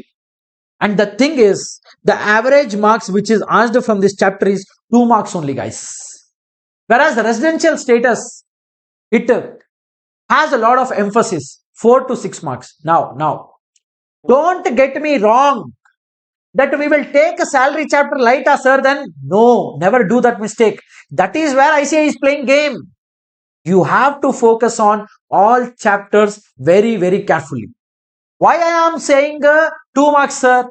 Why are you saying 2 marks, sir? Then this is the average of the past 3-4 attempts. You can go and check in the question paper. Sir, now what is the learning from this, sir? Average is 2 marks. Okay. Out of 50 marks, 2 marks. What is the learning, sir? Learning number 1. Salary head is very vast. Small chutku things are there. But what marks they are asking generally is 2 marks. This is the learning number 1. Learning number 2. Just because it is only asked for 2 marks in the previous attempts does not mean ICI will not ask you for many marks in the coming attempt. Are you getting it? So why I am telling you this is, you should never think that hey, ICI will not ask from this chapter. From 3 attempts, you see, I have not asked. You can think in the other way also. No, from 3 attempts they have not asked. This attempt they may ask. Like this also you can think. So every chapter give equal preference. Because in income tax, in a total income computation, first question which they will ask you in question paper, 15 marker question will have total income. Total income means what? All heads are covered, all deductions are covered, all exemptions are covered. In the total income, if you want to arrive at the right total income, you have to have knowledge of all the concepts which are there in the syllabus. But I do agree, this is one of the biggest heads, biggest in volume, but less in the case of asking in question paper. But full-fledged question you may not be able to see generally in salary kind of a chapter in question paper. Very rare. But here and there in every question they'll put one point. So definitely this chapter is also important. The first head of income which we are discussing is the salary head, guys. You must know that there are 5 heads of income. Means from a taxpayer, if government has to tax the persons who are there in the country, for that purpose, the Indian government has bifurcated the incomes into 5 heads. Number 1 head, they say, whoever is earning salary income, you compute your salary income as per the salary head. In that salary head, what will happen? I'll give you different sections, different deductions, different exemptions. Let's say, for example, there is a particular deduction called as standard deduction. Now, standard deduction you will find in house property also. 30% standard deduction on rent. Same standard deduction you will find in salary also. But 75,000 standard deduction or 50,000 standard deduction. So, in order to give them particular salaried category of a person's separate deduction, that is why a head is created by the Indian government. That whoever will earn a salary, you compute a salary income as per salary head. In that salary head, whatever exemptions I will give you, whatever deductions I will give you, whatever rules I am telling you to compute the salary income, you compute as per whatever provisions I have mentioned in the salary head. Likewise, for house property head, they have given. In house property head also, they have given some 2-3 sections, 2-3 rules they have given.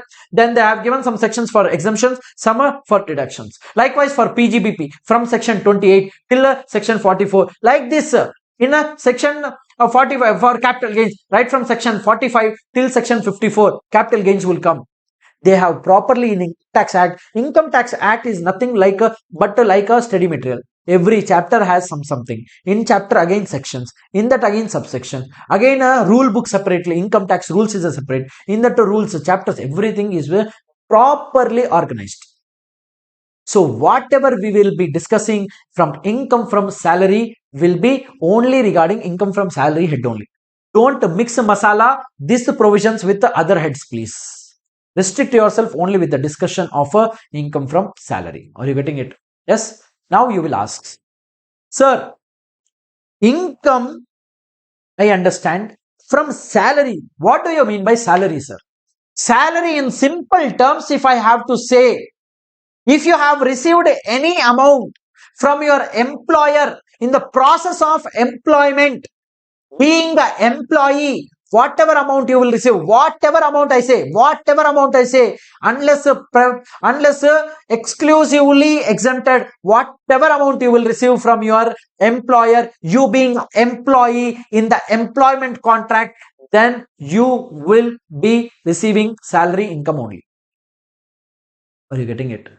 So on the employment, let's say for example, you are so rich, you are doing employment only for time pass. At home you are idle, you don't know what to do. Your great grandfathers were very rich like Ambani's. You are very free, company is automatically going, everything income is coming, you have 10 house properties, rental income is coming, every income, you are not waking up daily to earn income. You are waking up daily to spend income. You don't know where to spend this money. So much of money is there. But you are idle at home. So you thought, let's do some employment. At least I'll go meet some colleagues there. I'll do some fun activity in the office. At least I'll have a routine.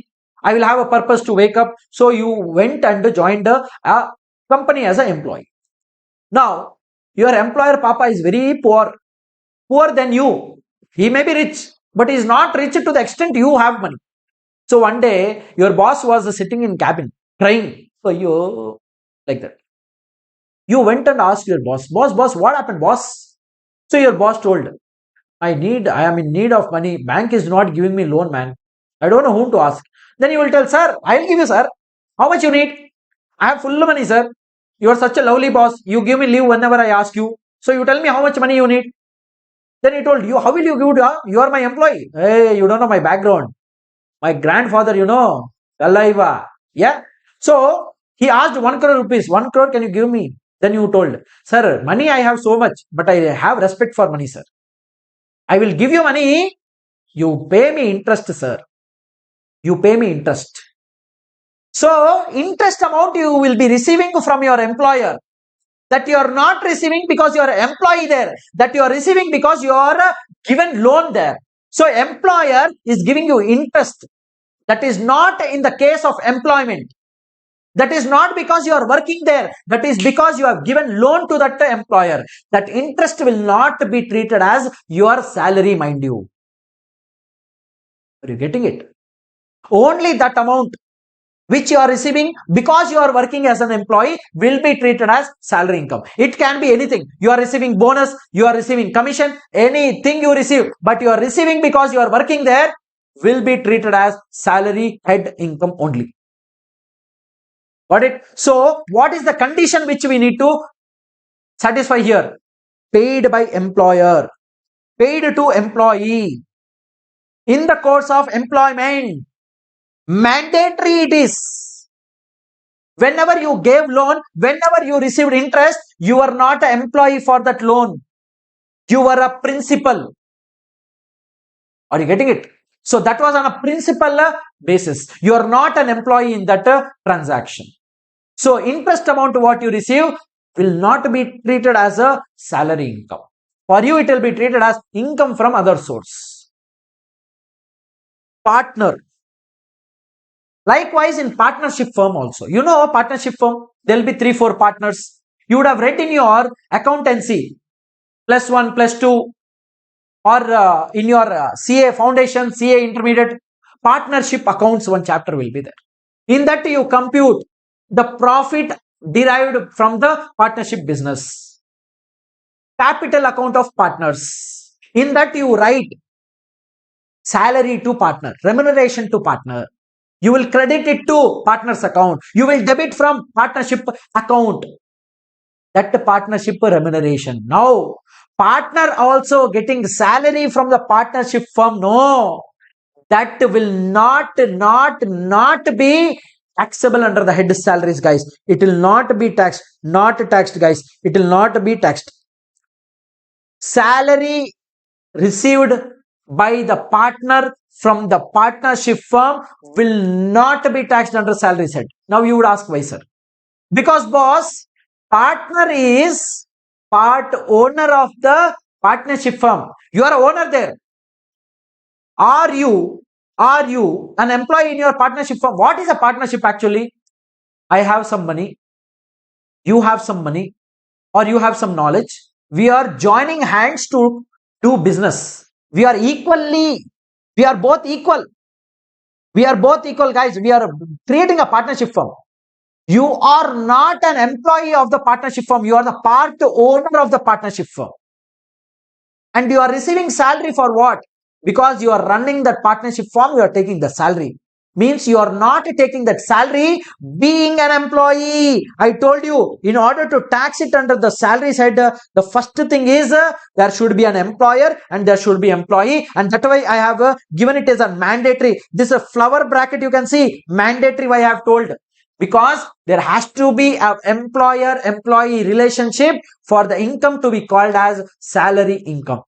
In partnership firm, what happens is partner is not an employee of the partnership firm. Partner is a part owner of the partnership firm. Whatever salary, remuneration, bonus, commission, whatever he will receive, it will not be taxed under salary head, guys. Mind you, it will be taxed under the head profits and gains from business or profession. It will be taxed because partner is doing business. He is not an employee. He is not coming off at home 9 to 5. No, he will be there in the business. He is running the business. But employee does not run the business. An employee cannot say, I am only running the business. No, that is wrong. Shareholders are running the business. Are you getting it? So you cannot say, but a partner can say, I am running the business. And that is why in partnership case, whatever salary, remuneration, commission, bonus, whatever will be received by partner from a partnership firm will not be taxable under the head salary. It will be taxed under the head PGBP. Now, MLA MPs. There are some member of legislative assembly, member of parliaments. They are not employees of government. They are elected by the people to run the country. They are neither have employment contract. Have you ever seen MLA coming to people undertaking employment? Sir, I am your MLA, sir. Please sign in this employment contract, sir. No one will ask because they are not employees, first of all. Are you getting it? So that is why if government is paying, you know what? MLAs and MPs also receive salary from government. If you become MLA tomorrow, whatever land grabbing you will do, whatever illegal businesses you have, that is your side income. Main income is what? Salary from the government. So government will give salary to all. Even Pradhan Mantri Narendra Modi also receives salary. You know that? Even Rajya Sabha MP member will receive that. MLA also will receive salary every month from the government, mind you. But as they are not employees of the government, they are running the government. MLA, MP, these are the people who run the government. But IAS officer cannot say. IAS officer cannot say that I am running the government. IAS is a employee of a government. Are you getting it? So MLA, MPs, prime ministers, these people are not employees of government. So they will be not taxed under the salary side. Though they are receiving salary, for them the salary will be taxed under a IFOS head for this MLA, MP people. Now, sir, what kind of employment, sir? Let's say, for example, sir, after this class, sir, I will go to some part-time job, sir. I love to sell products, sir. So I work in a DMart on a permanent, on a temporary basis, sir, part-time. In that case, also whatever salary you will receive from DMart or wherever you work, Reliance Mart, or I love to sell dresses, sir. You should have these kind of passions also. Even if you become CA, do you think only if you will become CA, you will do CA work? There are how many chartered accountants after clearing CA, they have done different things in their life. You see Shark Tank India, Aman Gupta is a chartered accountant. Boat earphones, no, that owner of boat, Aman Gupta, he is a chartered accountant. He cleared his CA in his first attempt when he was just 21, 22 years old. Then he did not work in traditional tax practice, nothing. He started his startup. Are you getting it? Likewise, there are many people. Namita Thapad, she is also in Shark Tank, one of the sharks. She is also a chartered accountant, but running a pharmaceutical company. There are many politicians who are chartered accountants. So CA is required, no doubt. Boss, CA is why it is not to earn income. Earning income without CA. Do you think whoever have not done CA are not earning in India? In fact, who don't do CA, who don't study only are earning more. Are you getting it? So you should have some passion. Apart from studies, think whenever you are, idle at your home sometimes, think what I am made for. You know what? Why I teach? I'm a chartered accountant. I was working in Big Four. Very good salary. Life settled. Aram se. Why am I teaching? I love teaching. That's why I'm teaching. Are you getting it? So find your passion. You do office work, whatever you want to. You want to study. But apart from that, have some activity. I'm also consulting in tax also. I do consultancy for, big companies for direct tax because I have that experience of Big Four. I do consult. I have some clients. But apart from that, I'm doing teaching also because this gives me full energy. I love doing this. This 4 hours is the best time I spend in a day. Are you getting it? That is why I'm doing it. So likewise, you should also have some passion, guys. Everyone, God has created everyone with a unique passion quality, guys. Everyone will have someone, in your friends or in your siblings, you would know, hey, this guy sings very well, but you can't sing well. This guy paints very well. This guy dance very well. You are finding someone who is good at, but you never try to find what am I good at. So apart from studies you leave. Studies anyway, you have to do it. Apart from that, so Archika said, sir, I love to draw. Like that, you have to find. So can you tell me in the comment section, 1 minute I'll give you. What do you love to do apart from studies? Have you ever thought about it? So for those students who never thought about it, will get a thought now. I didn't think this only Noda in life. 16 years have gone, 15 years are gone. I never thought what I love to do. Only daily taking books and studying. So tell me in the comment section, guys, what do you love to do apart from studies?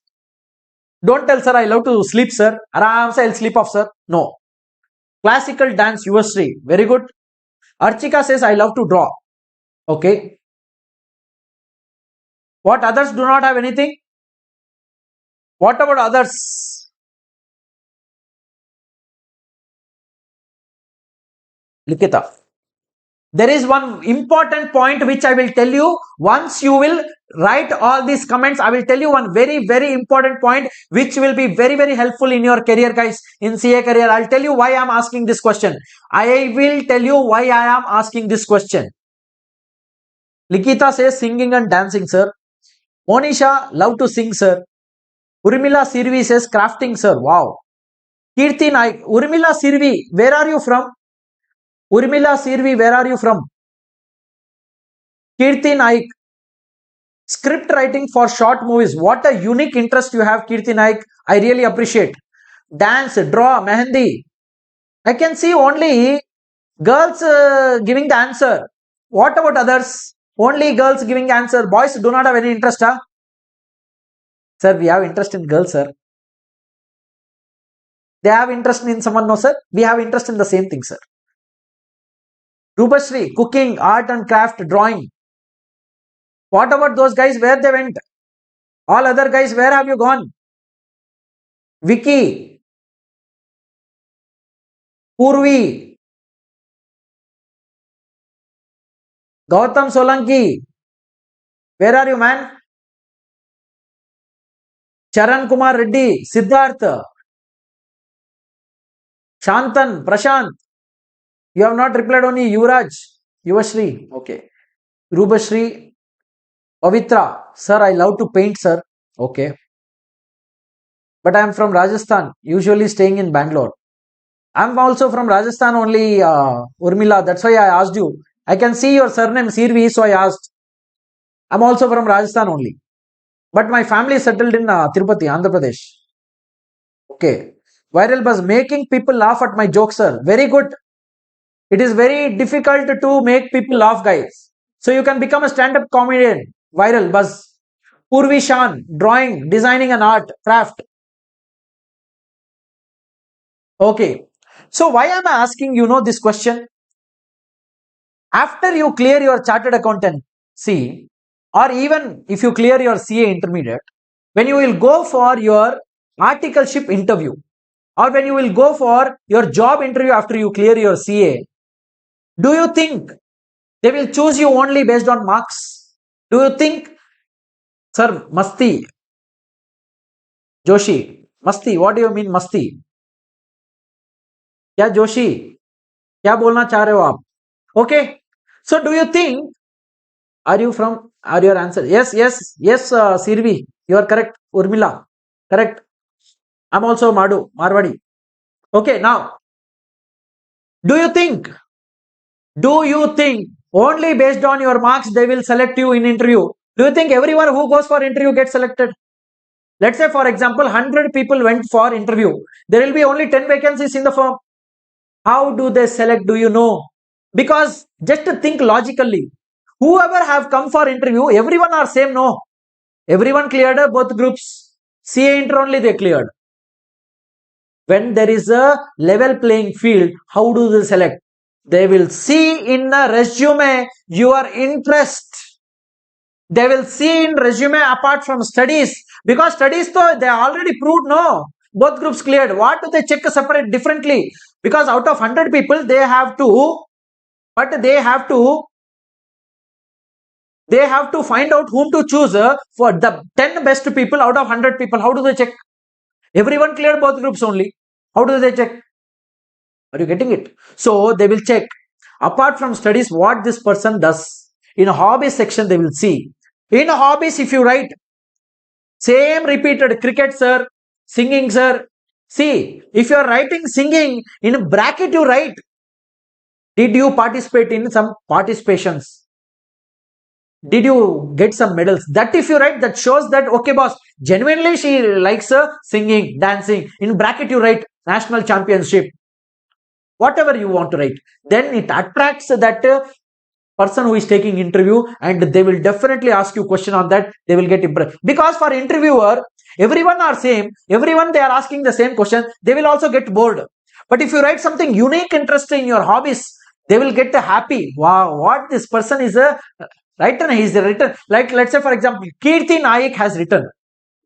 I am really impressed. Kirti Nayak has written script writing for short movies. If you think I get 100 resumes for interview, I am a chartered accountant. For my firm, if I have to select 10 people, out of 100, everyone writing same cricketer, singing, dancing. In singing, if you write in bracket, yes, that will give me some attraction. Okay, what is this person? Okay, national level dancing, state level dancing.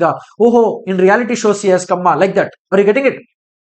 So the Kirti Nayak has written script writing for short. That will catch my eye. Means I am spending more time on Kirti Nayak's resume to pick her for interview process. And that also shows that she is unique. Likewise, in school, if you are a head boy, head girl, yes, school leader, like that, if you write something that shows leadership qualities, that you have taken some leadership role at a very young age in your life. In school, 200 people were there in your class. Out of that, you were head. Means you are a leader of that group, means that shows you were already at a small age only. You were a leader for 200 people. That shows a leadership quality. They will pick your resume. The reason why I asked you is this only, guys. That shows whatever hobbies you write in your resume, that will show your character to that person who is picking the resume. Because we have also recruited many people in Big Four, so I know how to choose people from a Big Four. So for Big Four, if we are picking, I know how to choose a right person. So I also guide my students. how to write in a resume, what to write in resume. Are you getting it? So not just for fun I have asked, this matters a lot. So if you are aiming for big four articleship, you should have a unique interest. Sir, my interest itself is very common interest, sir. Cricket, dancing, everyone writes, sir. Then you must have done something great in that, no? Or let's say, for example, everyone, boys generally, everyone will write cricket. Girls generally, they'll write cooking, singing, dancing. But in bracket, you write cooking. I have a YouTube channel, so many subscribers. That will catch the eye. Singing, I have participated in a national level or a state level singing competition, state level dance competition. That shows the credibility. Sports also, cricket also, you write cricket, volleyball, everyone will write, but in bracket you write state level 4 times a gold medal, 4 times a highest scorer, like that. Are you getting it? Sir, I was heard girl, sir. I was head girl. Wow, Yuvashri was head girl. Nice. So you mention Yuvashri in your resume when you go for interview. Currently, I am writing CMA Inter for December attempt, sir. Sir, but CA CMA is hard for me, sir. Okay, making people laugh. Okay. Viral Buzz is saying, I can make people laugh, but for me, CA CMA is very tough, sir. So, why don't you keep CA CMA also simultaneously and try your, stand-up comedy also. Who knows, in future, you can become a very big stand-up comedian. I want to tell you one story, guys. I don't know how many of you know. In Andhra and Telangana, there is one megastar called as megastar Mr. Chiranjeevi. I don't know how many of you know. Mr. Chiranjeevi is a megastar in India. Yes, he is called a megastar. Very successful actor he is. When he started his acting career, before his starting acting career, his family told him, this is true story. His family told him, acting is very, uncertain profession. You may get hit or not, you may become a hero or not, do not know. So for safe side, you do CMA course. You know what? Actor megastar Chiranjeevi has done a CMA course before he started his acting career. So first he used to go and act in small action he used to do in small movies, and along with that he used to also do CMA course, guys. Once he got hit, he left the CMA course. You can go and watch his biography.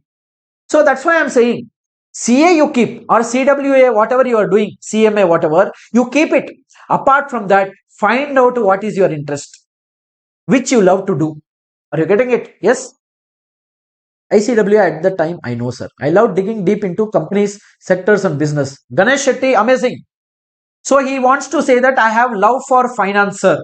Very good. You write it in your resume. That will help you. So all the intention, where we started and where we ended up. Yes. So employment, guys, it is not just part-time, full-time also. So you are listening to class. You are preparing for exam. Once exam is done, go for some part-time job. Not necessarily in a CA firm. It can be anywhere.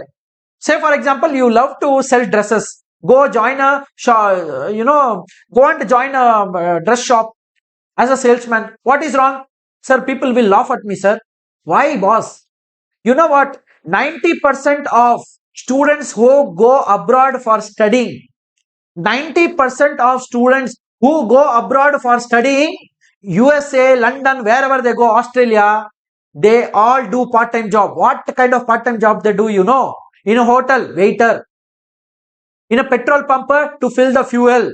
These jobs they do in USA, at that time it is okay. But if you do the same job in India, you go in supermarket and you work as a salesman, people will start laughing at you. Hey, he is a supermarket guy. So that is the mindset we need to change in India.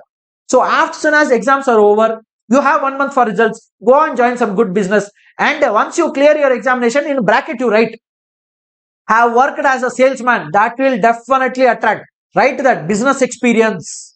Worked as a salesman in so and so showroom. Yes. Learning stock market and finance related. Shantan. Very good. So you should write these kind of interests. Some unique interests in your resume. They will catch you. In Big Four especially, or top 50 CA firms in India. Yes. But in this course, we have full pay attention. Then how? I told you, no, viral buzz. You can do it. You can do it after the exams are over. I'm not telling you do it today, do it tomorrow. Once exam is over, you have a gap for results, do it. Or even at the time of doing articleship for 5-6 months. I'm not saying daily do it. Go at least join for 2 months. You will learn, okay, how a business is done, how to do sales, how to talk to customers. That will improve your communication skills, how to do business, how to track the people, everything you will learn. So unless you get, see, you are doing all theory in a CA exams, books, theory. Go and see how practical life is, how to earn money, how hard it is to earn money. You will understand when you go and work outside. Correct? Sir, I am very shy to talk among crowd or at stage. Archika. Archika, I'll tell you one thing. Archika. I am addressing live class almost to full nation. It will be seen, no? Whoever is seeing students. In my 12th standard, for the first time, I went onto the stage to present one small topic. That was my first time in life. I didn't do anything of that kind of a category till my 12th standard. 12th standard, I went on my stage to present something, some small elocution competition, something. I went blank. I came back home. I cried in 12th standard. You know what? By the time I cleared my CA, I was vice president for Students Forum in Sikasa, Bangalore branch. I was vice president. Means I took that role. I used to address 500 students in one auditorium. So change is definitely possible. Just because you have one, drawback, don't think this will happen for lifetime. Go challenge it, work on it, and prove that I am not a shy person. I can also address. This is real, guys.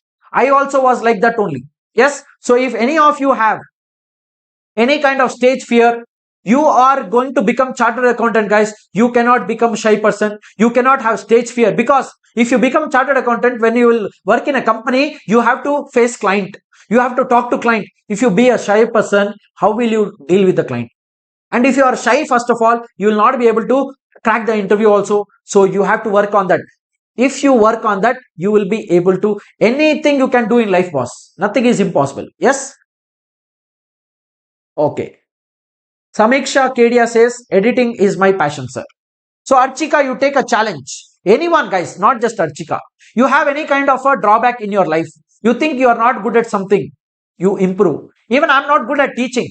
I try, I push myself so hard so that I should become a good, better every day. Yes? Okay. So this was the intention, guys, to tell you to find out what is your passion. So employment just does not mean part-time. It can also include full-time. So when you work as a part-time employee, whatever salary you will receive, guys, you have to come under, pay it under the tax, under the salary head only, because there also your employer is only giving you salary. Now, under salaries head, we have three sections, guys. Section 15, section 16, section 17. So salaries total topic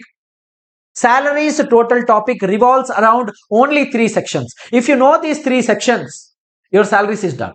But it is not so simple as it looks like. So much complication. But don't worry. Thalaiva is there. He will make things easy for you. Okay. Now, section 15, section 16, section 17. What this each section deals about, sir? Section 15 is a charging section. What do you mean charging section, sir? Charging section means this section 15 gives the right, the authority to the income tax department to tax all the salary people. Are you getting it? So under section 15, it will be mentioned that we will be taxing you on the salary income. Section 16 talks about deductions. What is a deduction, sir? Sir, what is a deduction and what is a exemption, sir? Very, very confusing, sir, a lot of times. Boss, exemption means the income itself is exempt, that will not form part of your total income. Deduction means income will first form part of your total income. Out of that little bit you will deduct it.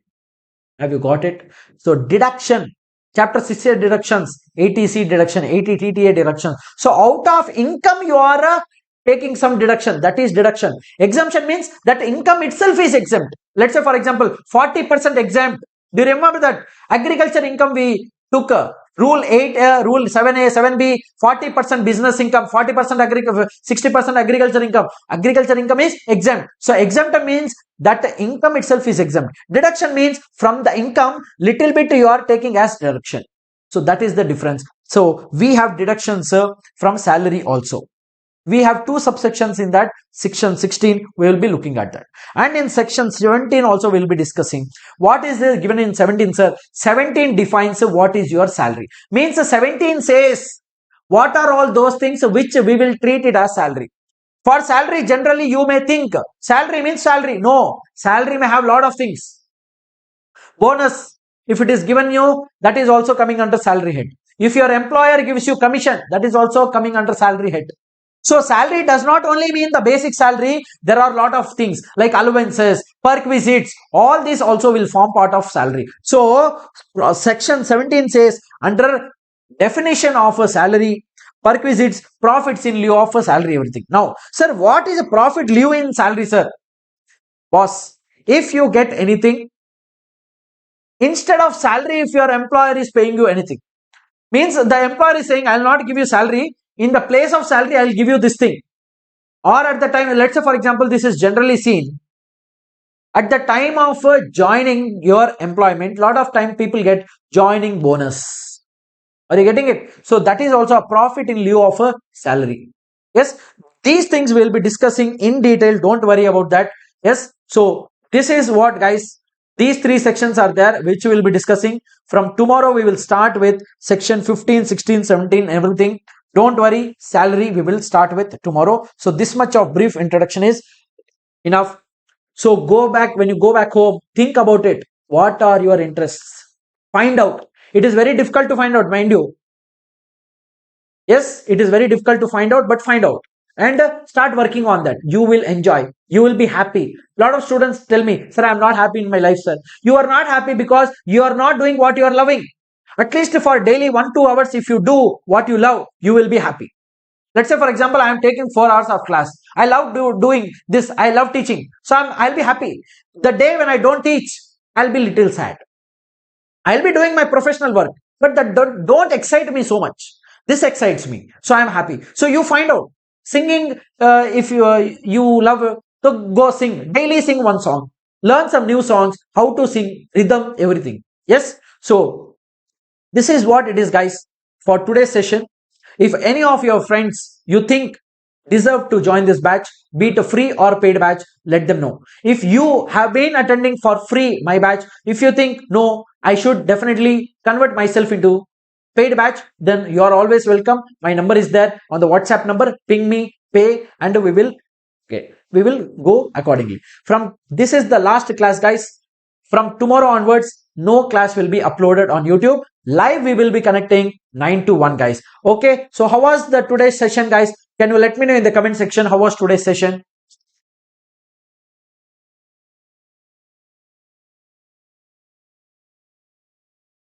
Thank you, Likita. Thank you, Purvi Shan. Priya Chandrasekhar. Thank you. Mayank. Thank you. Yuvashri. Thank you. It is like it is my happy birthday. You are all wishing. I'm saying thank you. Thank you. Amazing. Archika says amazing, sir. Kirti, good, sir. Very helpful. Thank you, Kirti.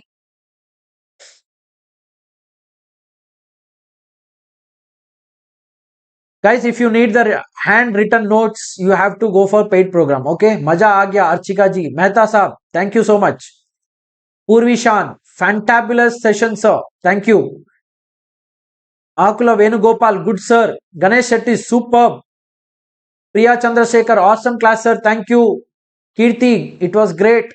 Srinidhi, very helpful. Likita, speechless. Rubasri, thank you, sir. And today's class concept on residential was perfectly clear. Your advice on the resume and other activities are wonderful and awesome.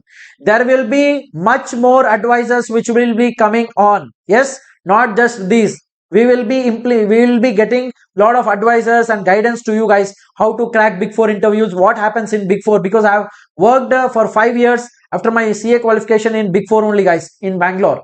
Yes, so all my experience I'll be sharing. Don't worry. Tosh, super Thalaiva, Pavitra, got a crystal clear clarity in residential status, sir. Siddharth Raghu, very helpful. What is that? Jay Shankar, sir, we have to pay for further classes. Jay Shankar, if you want backup, then you have to pay and you have to ping me on WhatsApp number so that I'll give you the payment link. Siddharth Raghu, very helpful, sir. Jay Shankar, from tomorrow 9 to 5, It will be 9 to 1, it will be live, but backup will not be given on YouTube channel. It will not be uploaded. You want the backup, then you need to ping me on this WhatsApp number which you see on the screen, and I'll give you the payment link. You can pay 1,500 rupees. You will get hard copy books, test series, and the written notes which you can see on the screen. You will get it access. It's very helpful to us, sir. Yuvashri, I was lacking conceptual clarity in residential status. Now Pakka with concept, sir. Thank you, Yuvashri. Shankar, sir, do we get free on live at least, please? Yes, live will be free, Shankar, don't worry. Live will be free. Tomorrow 9 to 1, 9 o'clock sharp you come. I'll be sitting on the screen. Free, yes. But backup you will not get, Shankar. Okay, guys. This is all from my hand. Okay. Signing off. Namaste, namaskara, vanakkam again, guys. Take care. Bye-bye. And let your friends know about this session also.